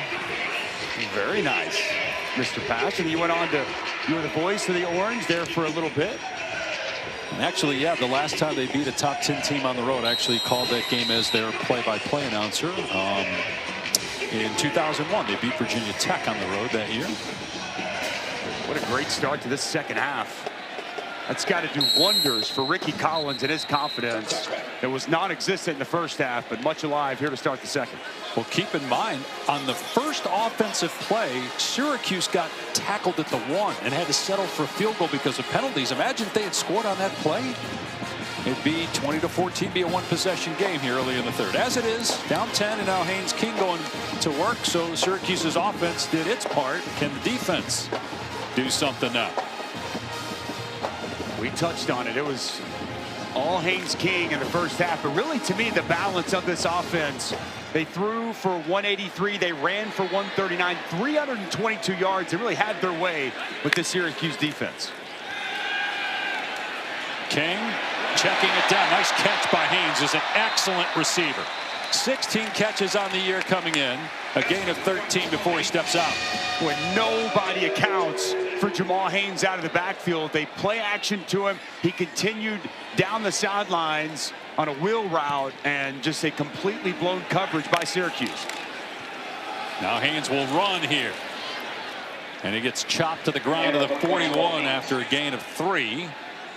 Demetrius Samuel and Delorier in there for the Orange. The way they utilize the running backs, the tight ends, the receivers on the screens, really just incorporate everybody getting touches on this offense. It's hard for a defense to account for all that, especially when there's motion shift and so much eye candy pre-snap. Off play action. Haynes stepping up and sacked back at the 35-yard line.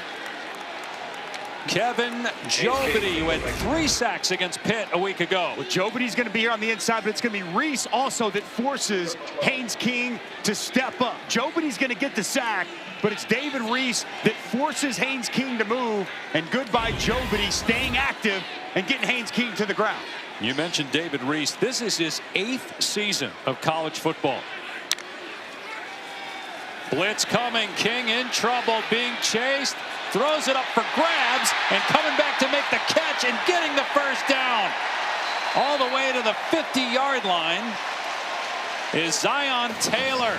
Wow, 3rd and 12. Haynes King keeps the play alive and moves the sticks. I mean, just floats that football up, and Zion Taylor working back to the ball, making an outstanding play. This pressure is going to come right here on Haynes King.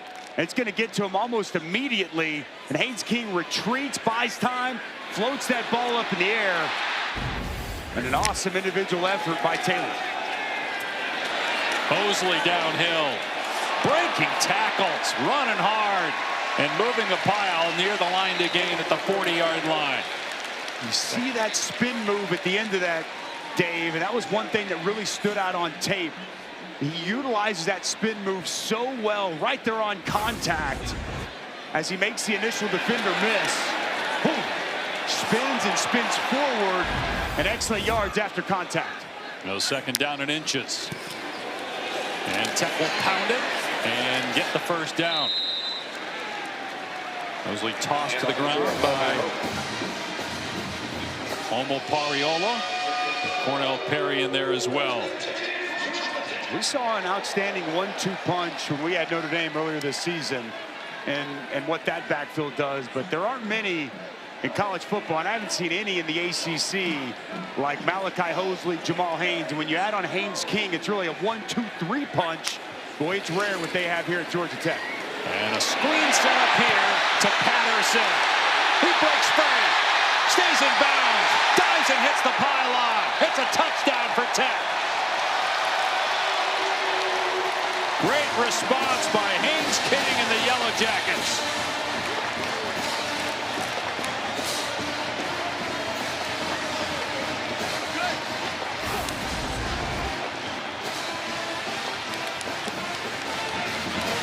That is a touchdown. And just think, they were in 3rd and 12. And it looked like Haynes King might get sacked, but he somehow scrambled out of trouble. Completed a pass. It's a touchdown after they were able to convert that 3rd and 12, although they'll look at it, but look pretty clear to us. Go to the ACC Command Center. Ruling on the field was a touchdown, Bill. Okay, John, we have a possible foot out at the 9. That's what we're looking at there. Yeah. The other, if he clears the 9, we've got a touchdown. All right. But We it's have a a sideline 9-yard look. line. We have to look down the sideline. Bravo, Right take a look at Bravo there. Bravo. So right now, It's not the- it's- never Bravo mind, gets never us mind. there a little too late. Yep. So we're just trying to be, the ruling on field's a touchdown. We're just trying to identify whether or not that foot goes out at the 9-yard line or not. And right now we're looking at that high left end zone that Bill is showing you. Yeah. We're not able to tell enough whether or not that foot is out there. So let's show that, Bill, right here. Right there. It's questionable, but we don't have enough to be able to overturn. See, on this angle, it looks in. So yeah. I don't have anything that's going to show that out. I say we uphold the ruling on the field of a touchdown. I would concur with you, John. Are you in agreement right now? I'm in agreement with both of you. Thank you. Thank you. The ruling on the field is upheld. Upheld. Thank you. Thank you. After review, the ruling of a touchdown is upheld. This is why Georgia Tech is dangerous. Again, most quarterbacks, most teams are punting because Haynes King isn't most quarterbacks. But he made that great play to keep that play alive on 3rd and 12, somehow find a receiver, move the chains, and eventually they get in the end zone. And they're back up by 16 with the point after cover. Just buy some time, trust your receivers, and make a play. And he's been making plays all season long. God, it's been through a lot. Injuries and benching while he was at Texas A&M as there are flags down. And then struggled early on at Tech through 16 picks 2 years ago, but last year just 2. And a Player of the Year candidate in the conference this year.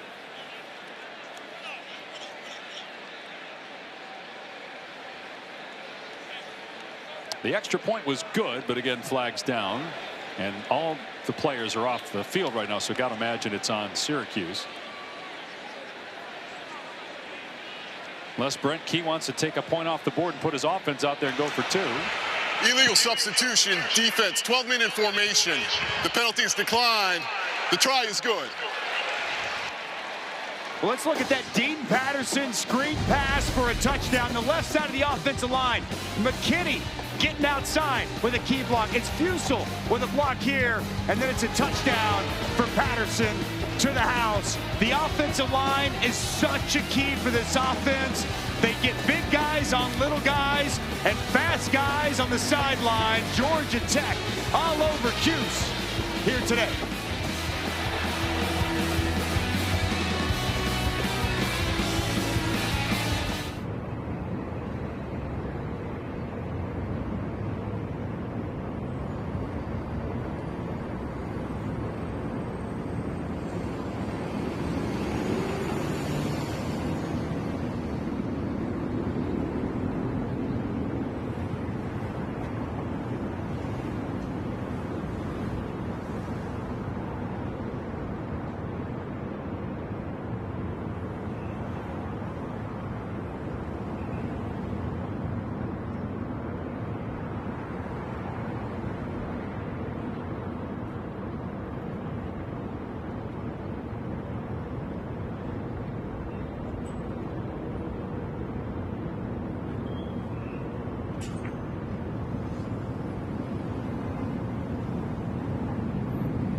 Haynes King, 5 incompletions, 3 touchdowns. And remember, he had only 4 passing touchdowns coming into the game. Not that Georgia Tech had trouble scoring. They just scored on the ground all the time, including King with 10 rushing touchdowns, most among quarterbacks and 3rd most among all players in college football.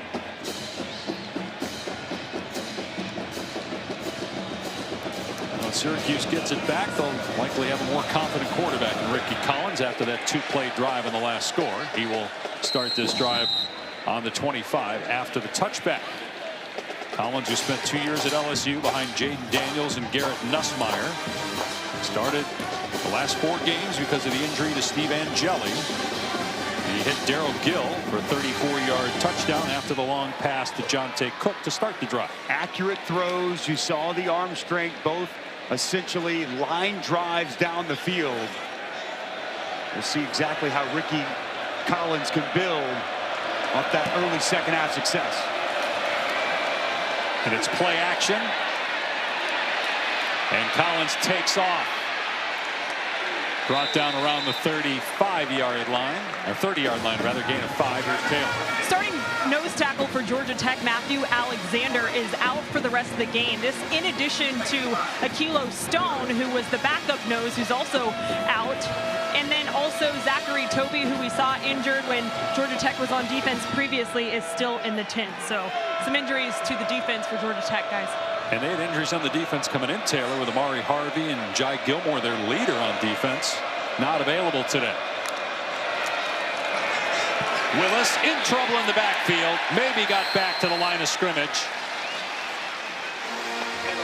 Clayton Powell-Lee, along with Lightsey in there for Georgia Tech. There's also backside Rodney Shelley coming off the edge. He's going to come right here and help make this play. Really good defense all the way across the board. Nice job of that backside pursuit by Shelley, setting up 3rd down. Late Gideon going to try to dial up some pressure here on Ricky Collins.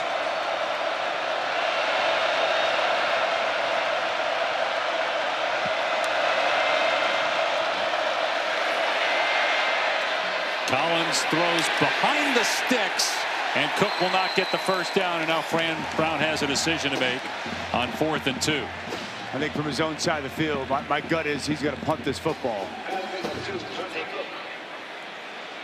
Still early in this 3rd quarter. Punt team's going to come out. Really good pursuit by that entire Georgia Tech defense, converging on Jonte Cook and not allowing much yards after the catch.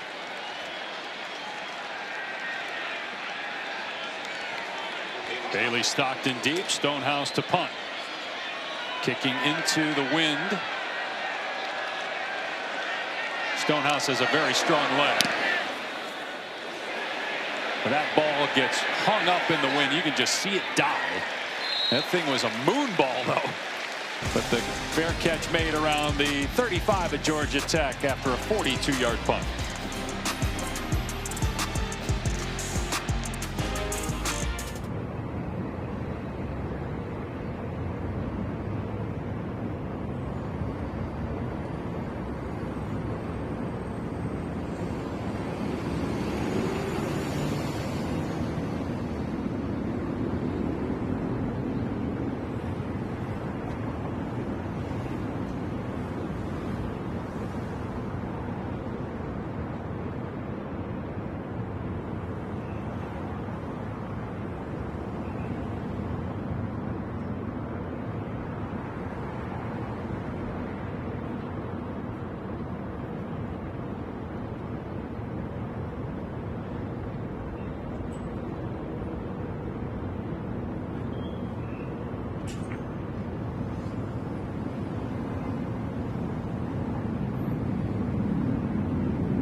Introducing SportsCenter for you, personalized every single day.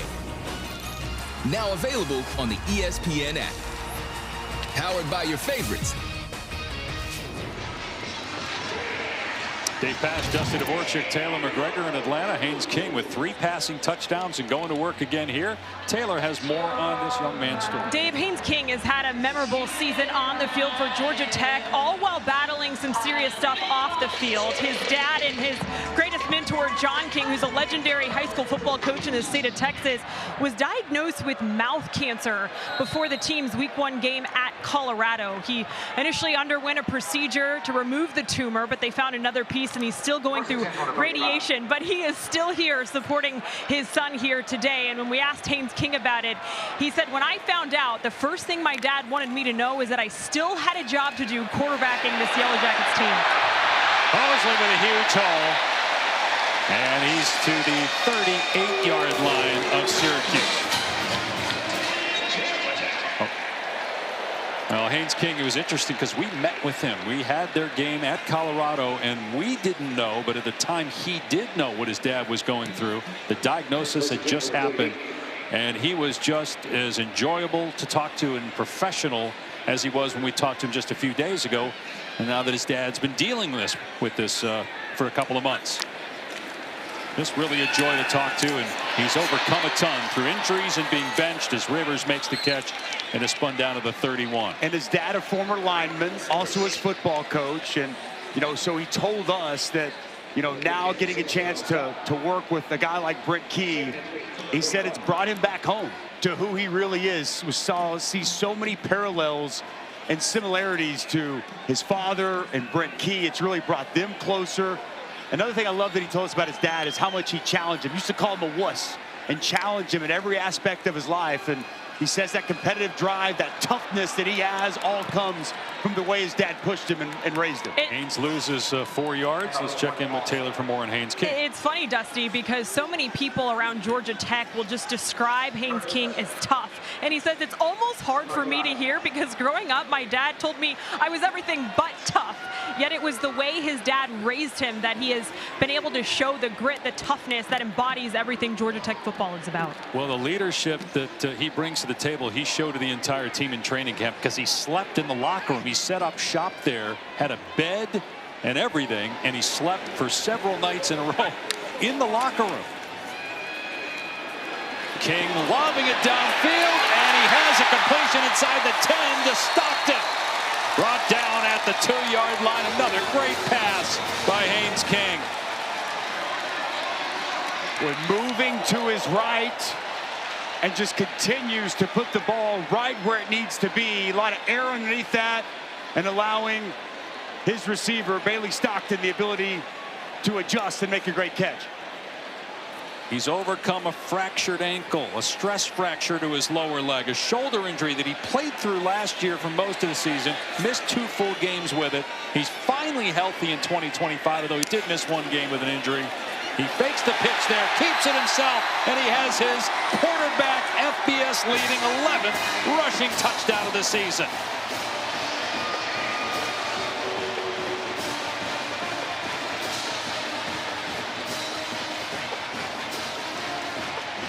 Only 2 players in the country, period, have more rushing touchdowns than the Georgia Tech quarterback.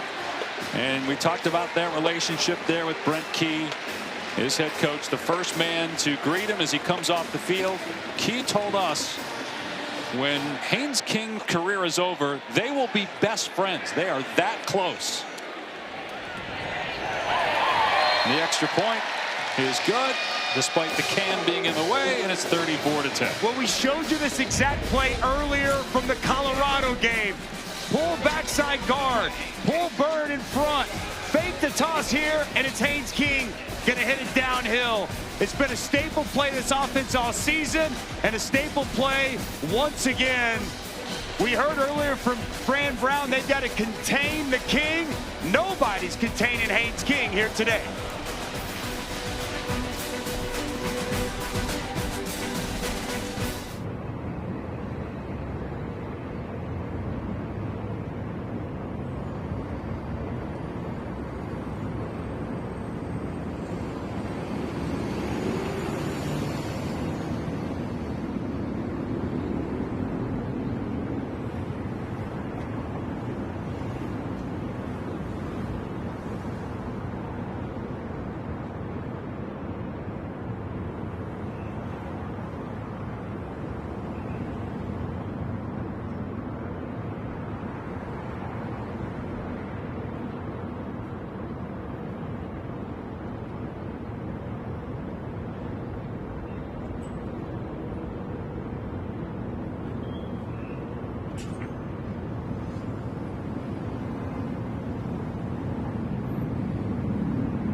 15th game for Haynes King with a rushing and passing touchdown. And that is a Georgia Tech record.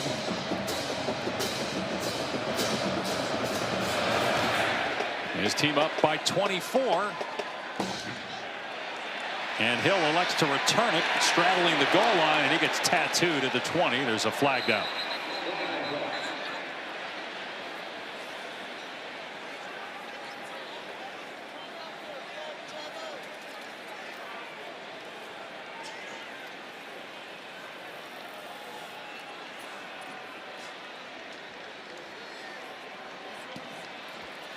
During the return, holding, receiving team, number 19. 10-yard penalty, first down. Well, Haynes King is one of the great stories in college football, as we just documented during that last segment. So is this guy, Diego Pavia. He's like a magician, like magic when he's got the football. Extends plays, does so much for this offense. He's got this program believing that they can be a team that competes for an SEC title and a college football playoff spot. Very similar to what Haynes King is doing here in Georgia Tech. To heck with the Heisman. If there is an MVP, most valuable players to their team. Collins throwing down the seam. What a great pass to Valari. I don't think there's two players more valuable to their team respectively than Haynes King here at Georgia Tech and Diego Pavia there at Vanderbilt. Both those players embody their teams, and they've got both their teams in great position, believing they can do something special in 2025. Pass thrown behind Hornsby, incomplete.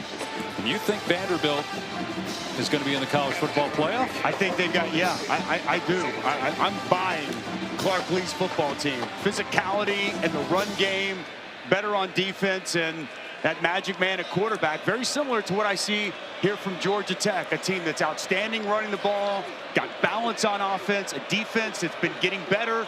They were good last week against Duke. We've seen them be good here again today against Syracuse. I think both those teams have a lot of similarities, a lot of ways that are going to have a great chance to be in the CFP. Collins in trouble, but was trying to set up a screen, but just too much pressure on him. Vanderbilt still has to go to Austin next week. They still have to go to Knoxville at the end of the year, but that's life in the SEC. Well, they got to handle Missouri today. Well, yeah, that's no layup either. So listen, not easy, not going to be easy for any of these teams to make the college football playoff. But yeah, you're asking me right now, I like Vanderbilt's chances to find a way to navigate that schedule and make the playoff as we set up a third down. Don't Ricky Collins. Don't forget A&M and LSU tonight on ABC as a flag flies.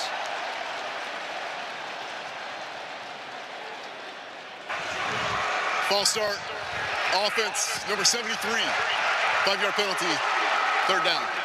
And I've been around you now, we've been doing this for 5 years together. Based off the tone of your voice, you're not buying into Vanderbilt the way that I am. Not yet. I think if they beat Missouri today, then I'll buy Vanderbilt. I want to see it again. I want to see it again today. Fair enough. LSU was a great win last week. They followed up here today. We shall see. Coming up right after us, they're in Nashville.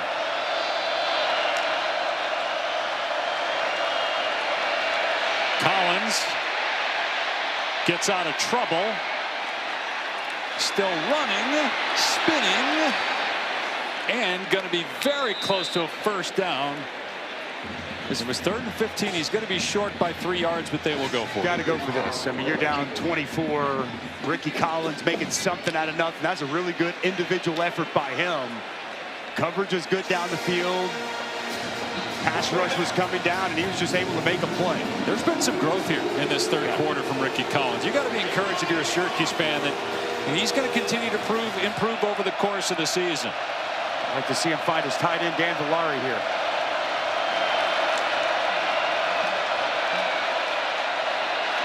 Right at the sticks. It's caught by Johnson, Darius Johnson. Pass week 14, Darius Johnson. And it is a first down. Was right at the sticks, as you mentioned. It's a good job by Darius Johnson, who's back. He's been out to take that route past the first down marker. Another sideline throw, just off target, incomplete. Try to hit Darrell Gill Jr. But there's a little bit of a rhythm now that Collins is in. The accuracy has gone up. The numbers drastically better in the second half than the first. Yeah, he was just never really comfortable. We saw multiple passes sailing on him in the first half, and he came out with really his 2 best passes of the day, those first 2 throws to start this second half. Made some nice plays with his legs, and anything they can do to build that confidence moving forward is crucial here this second half. Syracuse going to keep it on the ground with Willis. Gets to the outside, out of bounds near the line to gain, about a yard short. Well, Ricky Collins was actually on the team before Steve Angeli. He was the starting quarterback in the spring. He injured his hand during the spring, and then also Steve Angeli signed and transferred from Notre Dame and took the job. Willis again, first down, and down to the 25-yard line. Really good block there by T.J. Ferguson, the left guard. Really opened up that hole for Destin Willis. Big downhill running back at 6'1", 235.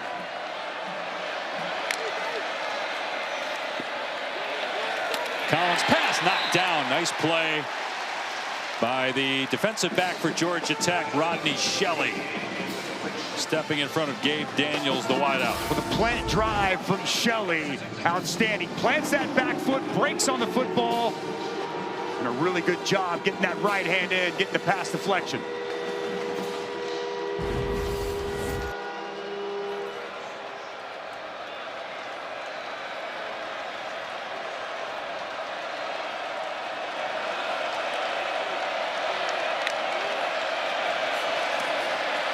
In trouble.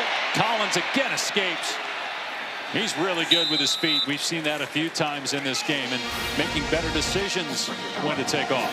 Watch the defensive end. He's the looper on this game. He's going to come clean, and Ricky Collins just makes him miss.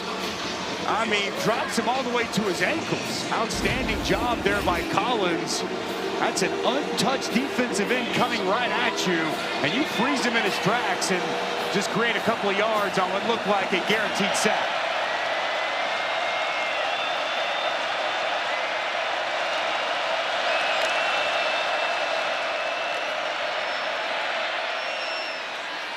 Caught short of the marker.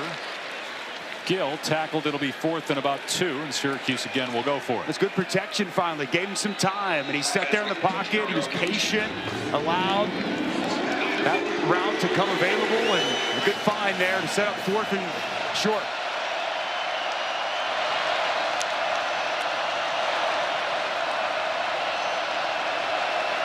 Will Nixon in the ball game. Very good pass catcher out of the backfield. They love to bring him in on 3rd and 4th down situations as an option to throw the ball to. He's got 18 catches on the season. They're going to keep it here in the hands of the quarterback as Collins gets drilled by Shelley, but it appears that he got a first down. Yep, first down, Ricky Collins. First down, but boy, he felt the brunt of it on this. Zone read, and Collins is going to get to the perimeter as Shelley comes in with a big shot. Ooh, clean hit right on the football.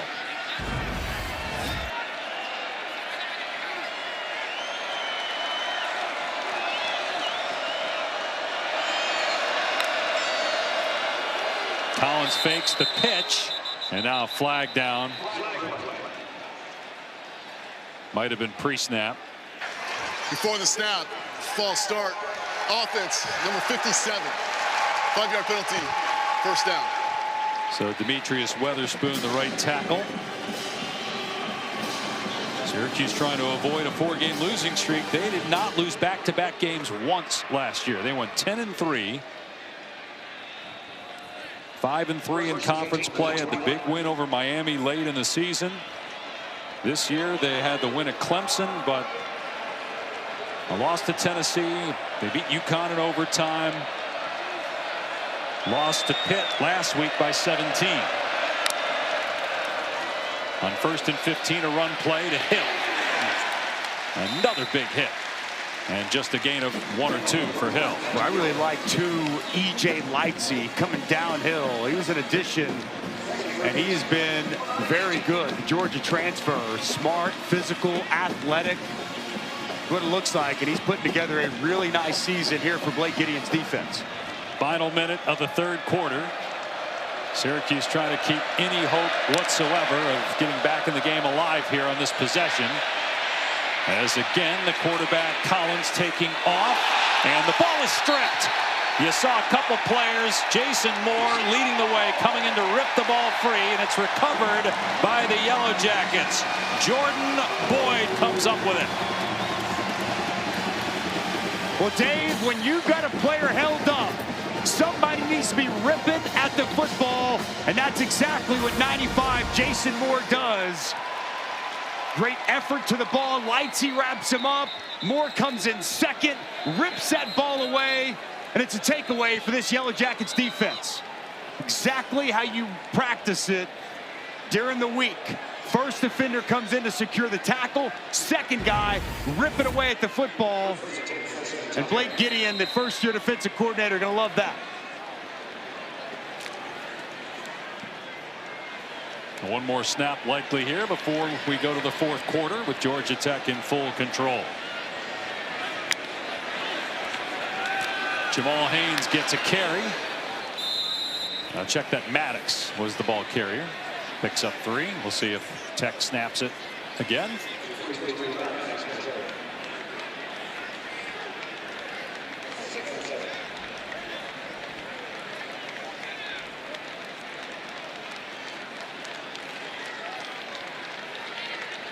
And so we will go to the fourth quarter. Keep in mind, Georgia Tech off to its best start since 1966 at 7-0. 5 times in their history they've been 8-0. Back in '66 they started 9-0. They've never been 5-0 in the ACC. First time they're 4-0 since '98. And they lead it going to the fourth by 24.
halftime. Are you more pleased in the second half?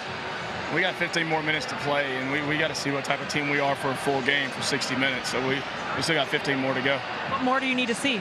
I need to see us finish a game. I need to see us play complete, stay focused the whole time, play with our intensity the whole time. All right, be able to finish, go out and execute. I don't care who's in the football game. All right, we have to go finish. Thank you, Coach. Dave? Well, they've done that very well this year. They're trying to set up a screen here to Allen that doesn't go anywhere on 2nd down and 7. Yeah, they've been one of the best fourth quarter teams all season. And when you think about the Colorado game, the Clemson game, what they were able to do last week in that Duke game in the fourth quarter, and of course the game at Wake, they have finished as well as anybody.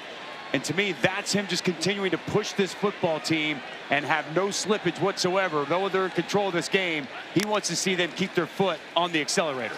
They'll run it on 3rd down and 9.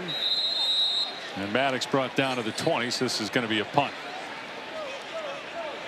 Brinke played for George O'Leary.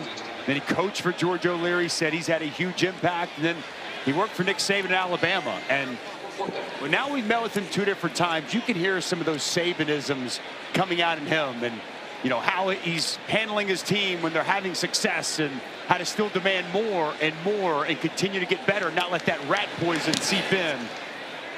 He's really turning into one of the best coaches in the ACC. Just the 2nd punt of the day by Georgia Tech. And Davian Kerr fumbles the ball. Syracuse did jump on it back at the 10-yard line. Kerr got it back after coughing it up.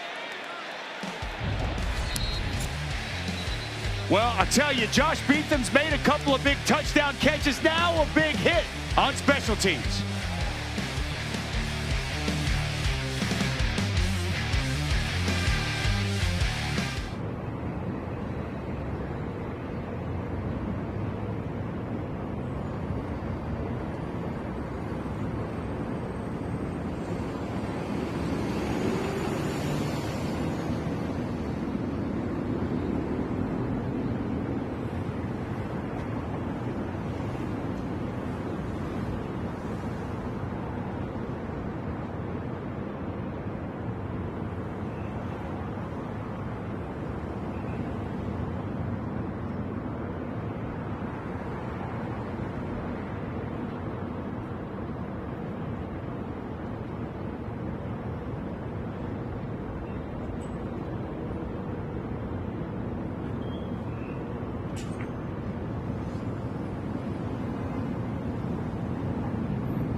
Our college football rankings brought to you by Prudential. Look what Indiana's doing to UCLA. My goodness. They are really good, Dave. They might be the best team in college football. Ohio State not playing. Ole Miss actually just took the lead, so that just changed a second ago in Norman against Oklahoma. Games on ABC.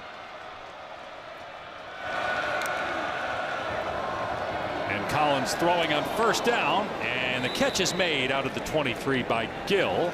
And it's a first down pickup. Well, it's a really good adjustment by Gill. That pass had real velocity on it behind him. He adjusts and makes this catch.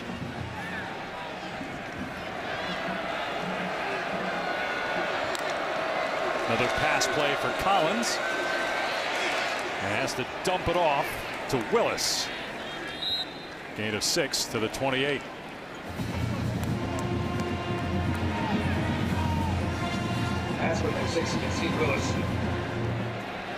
We are having some technical issues, so that's why everything you are seeing right now is coming from our sky cam.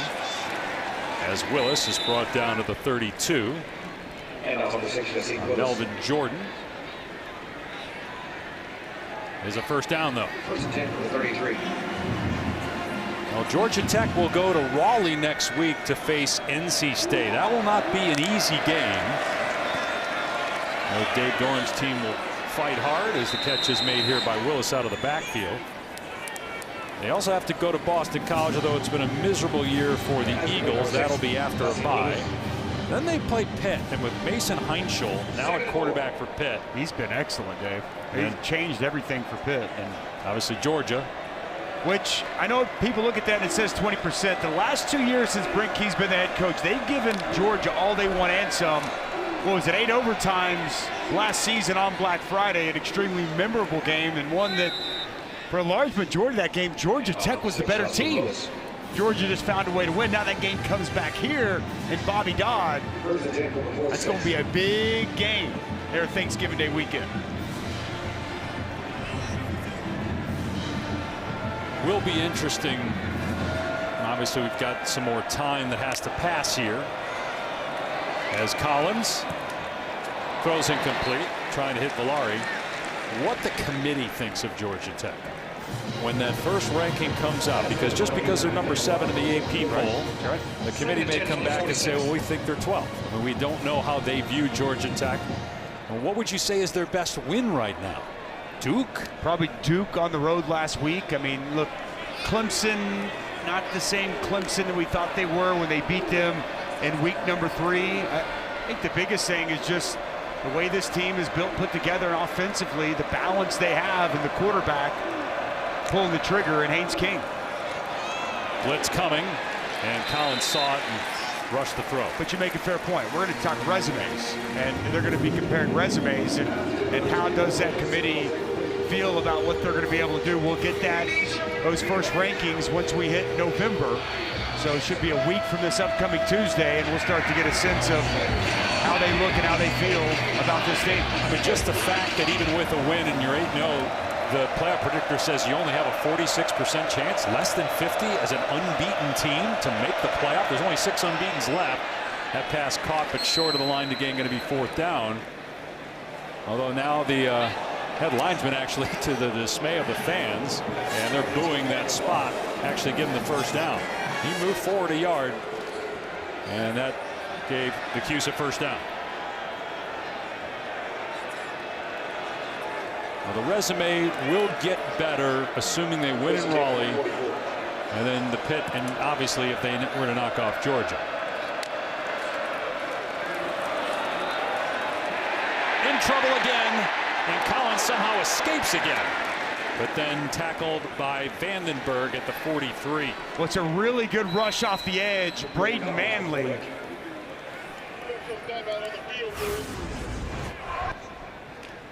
He's going to come off the edge and win over Witherspoon, the right guard. Good job dipping and turning that corner. He went for the strip, ripped for that football, and Collins once again evades that initial pressure, and Vandenberg gets into the ground. And Manley is the one that's shaken up for Georgia Tech.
ESPN College Football is presented by Serve Pro, the #1 choice in cleanup and restoration, and in part by Verbo, vacation rentals done right. 3 touchdown passes and a rushing touchdown for Haynes King, the Georgia Tech quarterback. 2 passing touchdowns to Beatham, the tight end. Our college football headlines presented by Twisted Tea. 6 unbeatens left, including Georgia Tech and Vanderbilt in the top 10 for the first time since 1947. Plays Missouri up next year on ESPN from Nashville. And the catch made by Ross Simmons right at the marker, about a half-yard short. See a much improved Ricky Collins here in the second half. Valuable reps he's getting here. And remember, when he was at LSU, he was purely a backup. Will Nixon picks up the first down again because of technical difficulties. We're showing you everything from the sky cam.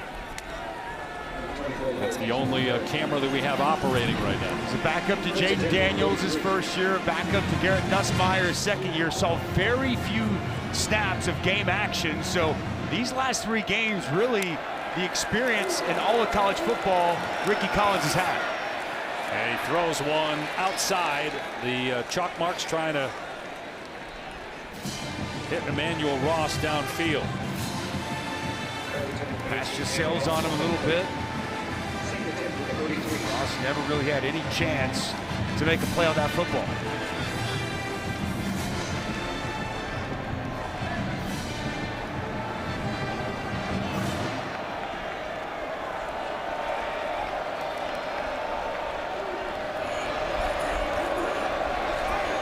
Syracuse plays North Carolina next. The Tar Heels are actually tied with Virginia, which is ranked 16th in the country in the 4th quarter. Collins flutters that ball, and it's caught on the redirection by Darrell Gill.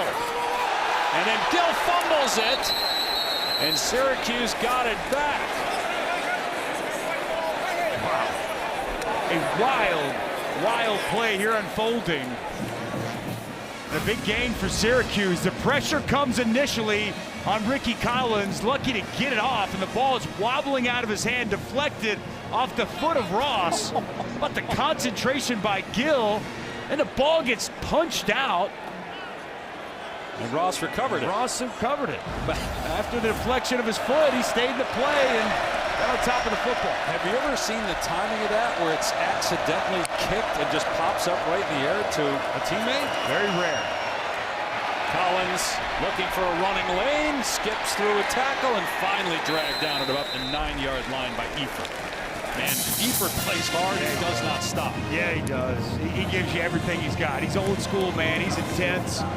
One of the true leaders of this defense and this football team. Been around this program for a while. One of the guys that Brent Key, his staff lean on when they need something done. And you referenced it a few times here, Dave. That Yasin Willis run early in this ball game was Eifert that makes the play at the 1, negates the touchdown, and held him to a field goal.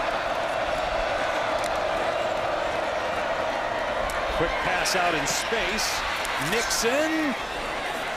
Gonna be close to the goal line, but short.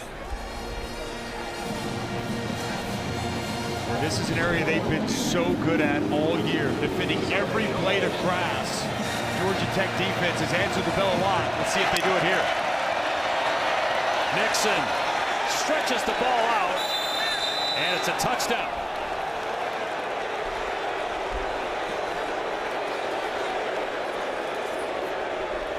Would think Syracuse would go for 2 here to try to make it a 2-score game. Take a look at it right down the line. Nixon goes down. Does his body stay up? What is it?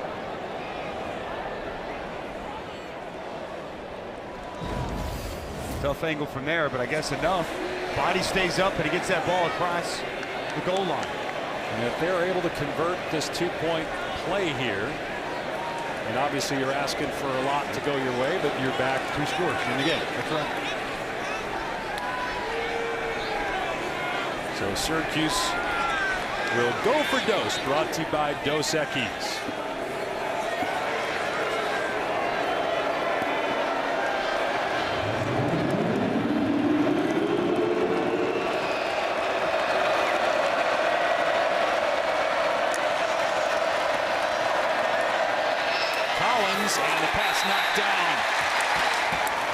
intended for Valari.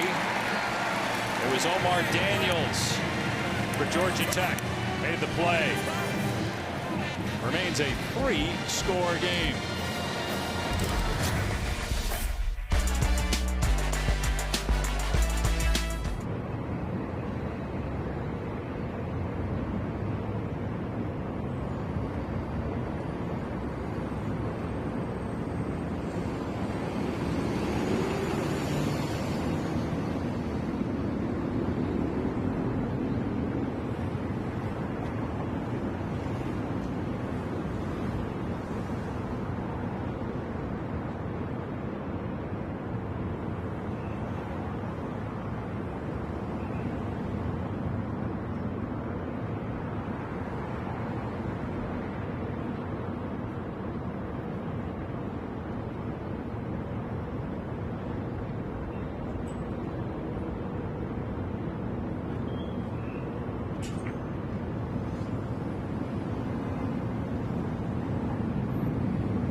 Today's More Than a Home Team is brought to you by Cracker Barrel.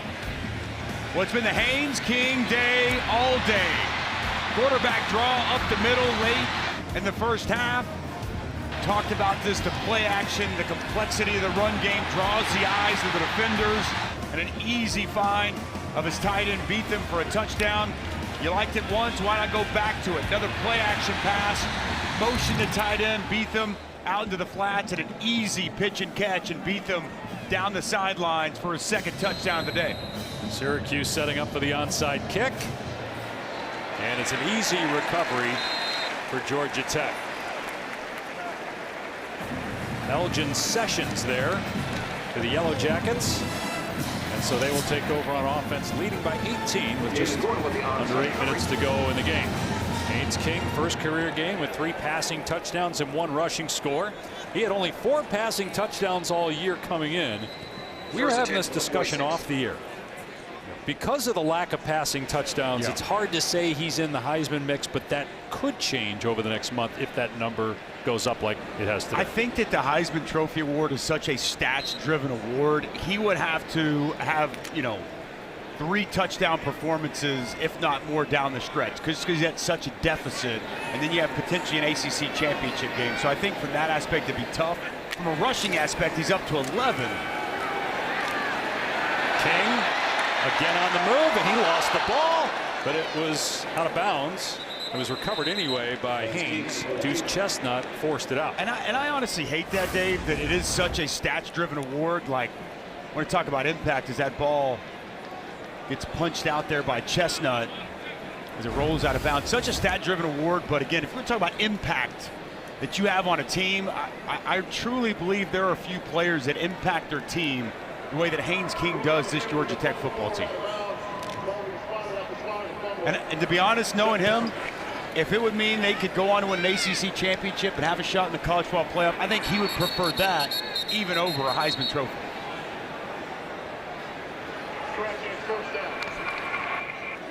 Not sure the reason for the stoppage there. First down and 10. They corrected the down. That was the reason. First down at the 36. King will keep it inside the 30. King almost had another touchdown, but Raheem Long Jr. tripped him up. Got enough of his shoelaces. Well, we've talked about this a lot. It's going to come at you again. Backside guard Fusel, and now we're going to bring the other tight end Harpering, and it's going to be that quarterback counter. Once again, the bread and butter, the staple of what they do. And then the vision of Haynes King, that's the other part of this, because the hole opens up in different places. His ability to find where that space is, hit it downhill, so impressive. Closing in on 100 yards here, Dave. And closing in on 300 passing. Jamal Haynes knocked out of bounds at the 11. Penalty markers down at the 20. Jamal Haynes. 10-yard penalty, second down. Don't forget, up next, a battle of top 15 teams. Vanderbilt and Missouri. Diego Pavia, 25 consecutive games with a passing touchdown or a rushing touchdown. And don't forget about, on the Missouri side, Ahmad Hardy. He is one of the best running backs in the SEC and all of college football. So difficult to tackle. Both those offenses run it so well. Both have top 12 run defenses. Great matchup there in Nashville later on today. Alabama, South Carolina will be on ABC. In Columbia. Jordan Allen inside the 15 on the end-around pitch. Brought down by Long at the 9. It'll be first and goal. Well, this true freshman is explosive. I mean, this guy can absolutely go. You're going to see him in motion, and you're going to see good blocks outside. They do such a good job with the perimeter blocking, and you get speed on the edge, and then you secure blocks. Just such a good recipe. And when we talked to Buster Faulkner yesterday, we asked him, with Malik Rutherford out, how big of a problem is that? He said, we love Malik. We got other guys, and Jordan Allen, one of those guys. Maddox is in at running back. He gets the carry here. Grounded after a short gain. Again, Georgia Tech will be in Raleigh to face NC State next week. They have to go to Boston College. Their last two games will be at home against Pitt and Georgia. Did we learn anything about them today? Are you further convinced at all based on what you've seen today? Or were you already convinced that Georgia Tech is as good as anybody? I think that Georgia Tech is as good as anybody in the ACC. Are they as good as anybody in college football? I think that the jury's still out. We'll learn a lot more when they play Georgia. Within this conference, I think they're right there at the very top, and they're going to have a great chance. A little swinging gate here. They call these Batman. They love to call these trick formations after superheroes. And it's King keeping it down to the 4. Yeah, he said they have a Spider-Man and a couple others, but he says he loves to go with Batman. The Adam West version, of course. Batman's the best superhero, right? I mean, you got Spider-Man, you got Superman, but give me Batman. Well, did you see Batman v Superman? Dawn of Justice? I did not. Well, somebody you work with might have been in that movie, but don't go see it. It's not very good. Oh, you're a movie star now.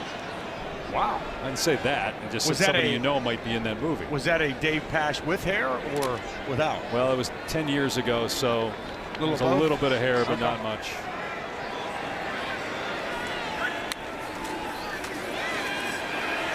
King, another drop.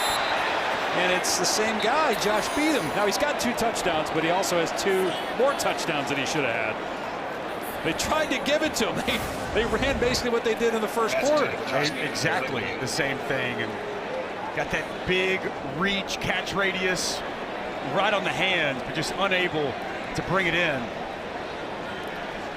And that would have helped the touchdown total for Haynes King. Now 2 touchdown passes left on the turf here this afternoon. And had that been caught, he would have had as many touchdown passes today as he had the entire season coming in. I think it's either a Haynes King run or pass. I think the ball stays in his hands. They fake the pitch, he keeps it. He's in another Haynes King touchdown, his 12th on the ground this season. And he fakes the defense with those long arms on that fake pitch. Yeah, fake toss, you're exactly right. Those long arms grab the attention of those linebacker safeties, get them moving outside, and then it's a counter that works back inside. And Haynes King, he's going to find the crease and he's going to get in the end zone. And he wants the ball in the fourth quarter. Buster Faulkner told us that he'll go to him and say, give me the freaking ball. And they continue to give it to him all throughout the course of this game. And it's now 41-16. And Georgia Tech inching closer to its first 8-0 start since 1966. They started 9-0 that year. They've only been 8-0 5 different times. So back in 1966, we have video of actually what took place back then. Some more pictures of you? See, neither of us were alive. Don't say I knew you were going to do that. I know. The average price of gas was 32 cents a gallon. Well, boy, wouldn't that be nice? I'd sign up for that. Speaking of Batman. Hey! It wasn't even the Adam West Batman yet on ABC. Twister was the most popular game. You play that? Oh, heck yeah, I play Twister. I'm a mean Twister player. And then it was the first year of the Braves and the Falcons in Atlanta. Right here in the ATL. I grew up watching a lot of Braves games. Always on in the summertime. Cubs and Braves. I feel like everybody was pretty well versed. Sports television has changed just a tad since then. Just a skosh. Just a skosh.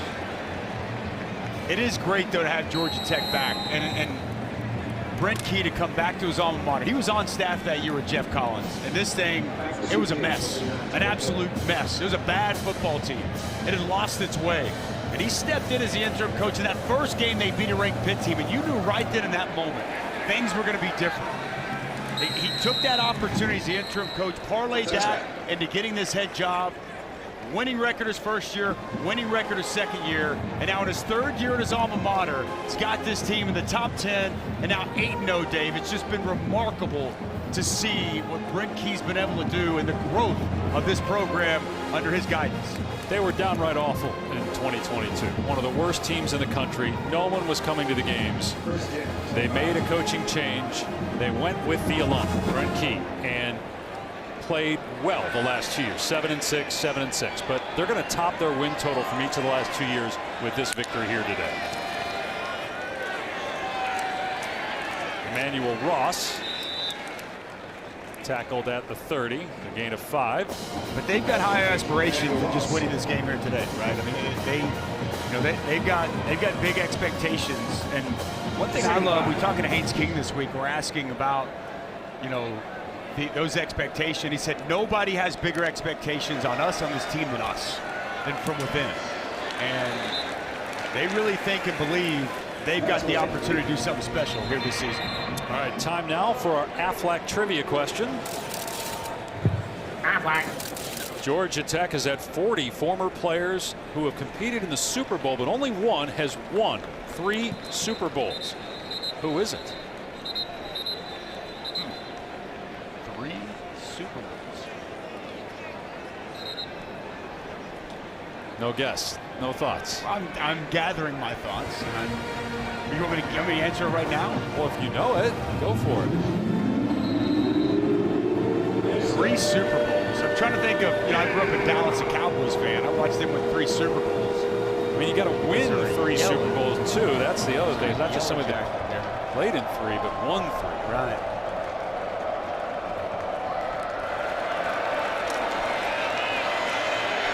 Collins on 3rd and 5. Goes down at the 33, bring it up 4th down. Ricky Collins, quarterback keeper.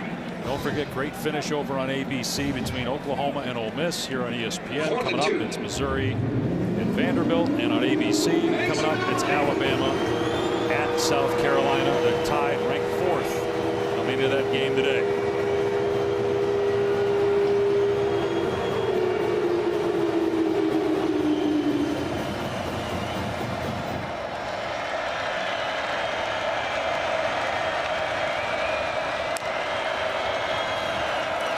Collins gets rid of it, but it's incomplete. Wow. And so Syracuse turns it over on downs. There was pressure that time from Butler, but Collins panicked and just Threw an errant pass that time. All right, let's answer the Aflac trivia question. Georgia Tech has 40 former players who have competed in the Super Bowl. Only one player has won 3. Well, here's the Super question. Bowls. Do kickers count as players? Well, to most humans, you're a former nose tackle. I know you probably didn't think kickers were people too, but yes. Harrison Butker, the Chiefs. And he's an outstanding kicker, and I kid, obviously. Kickers are an extremely important, vital part. You're not kidding. We of know the how you game of feel. football. You don't have to qualify that. A little different game than the one Britt Key and I played on a down and down out basis thing. That's all I'm saying. Harrison Butker, though, a fabulous kicker there with the Chiefs, and obviously a great career here at Georgia Tech. Aaron Philo is in the game at quarterback for Georgia Tech to close out this game. Ooh. And Shane Marshall, true freshman. Ooh. Hard run that time for a gain of 8. And he might be banged up. He's coming out. You get your pads down there. Freight train coming down the tracks. Aaron Philo started the game this year and also last year played when Haynes King was hurt. And Haynes King missed 2 full games and parts of 3 others because of a shoulder injury. Philo played well against NC State off the bench and had some snaps in a win against Miami last year. And he'll finish out this game as we've reached the 2-minute timeout. Georgia Tech up 41-16.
And another loss for the Tar Heels as we welcome you back to ESPN College Football, presented by Serve Pro. Virginia remains undefeated. They're an ACC play, finding a way to get it done. Really impressive year there by Tony Elliott, what they're doing there in Virginia. But we got to mention them when we talk about this ACC race. They're now 4-0. SMU is up 2 on Wake Forest late. If SMU hangs on, they will be 4-0. Georgia Tech is about to go to 5-0. 3rd down and 1. J.P. Powell picks up the 1st down, and so a couple more plays. Would assume Syracuse won't call a timeout. That was Philo just keeping it there, picking up the 1st down. You ask me what I think. What do you think about this Georgia Tech team? We've got a chance to see some really good teams in college football this year. How do you think Georgia Tech stacks up? I agree with you that they're the best team that we've seen in the ACC this year. And the fact they played as well as they did last year against Georgia makes me really curious about that last game. If Georgia Tech wins the other 3 games before them, which is not a given. Gordon brought down at the 10, so it's going to be 1st and goal. If they have to snap it when they reset the ball, yeah, they will. They got to run 2 more plays. This last month of the season, the ACC is going to be fascinating to see how it all unfolds. There's so many teams that are right there in the thick of it. It feels like, as we sit here right now, Georgia Tech, Louisville, Miami are the 3 I would put at the top, but there's no telling. But as we sit right now, I have not seen a better team in the ACC than the one we saw here today, as they go to 5-0 in conference and 8-0 on the season. And that 5-0 that you mentioned, it's the first time in school history the Yellow Jackets have accomplished that feat, and they've gone to 8-0. They have more wins this year than they had each of the last 2 years. They win 41-16 over Syracuse. For Dusty Dvorak, Taylor McGregor, Dave Pash saying so long from Atlanta. Big one coming up from Nashville, Missouri, and Vanderbilt.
keep executing it and doing our job and taking one play at a time, we're going to be good. You didn't have Malik Rutherford today, but other guys stepped up. What stood out to you about the way things worked through the air today?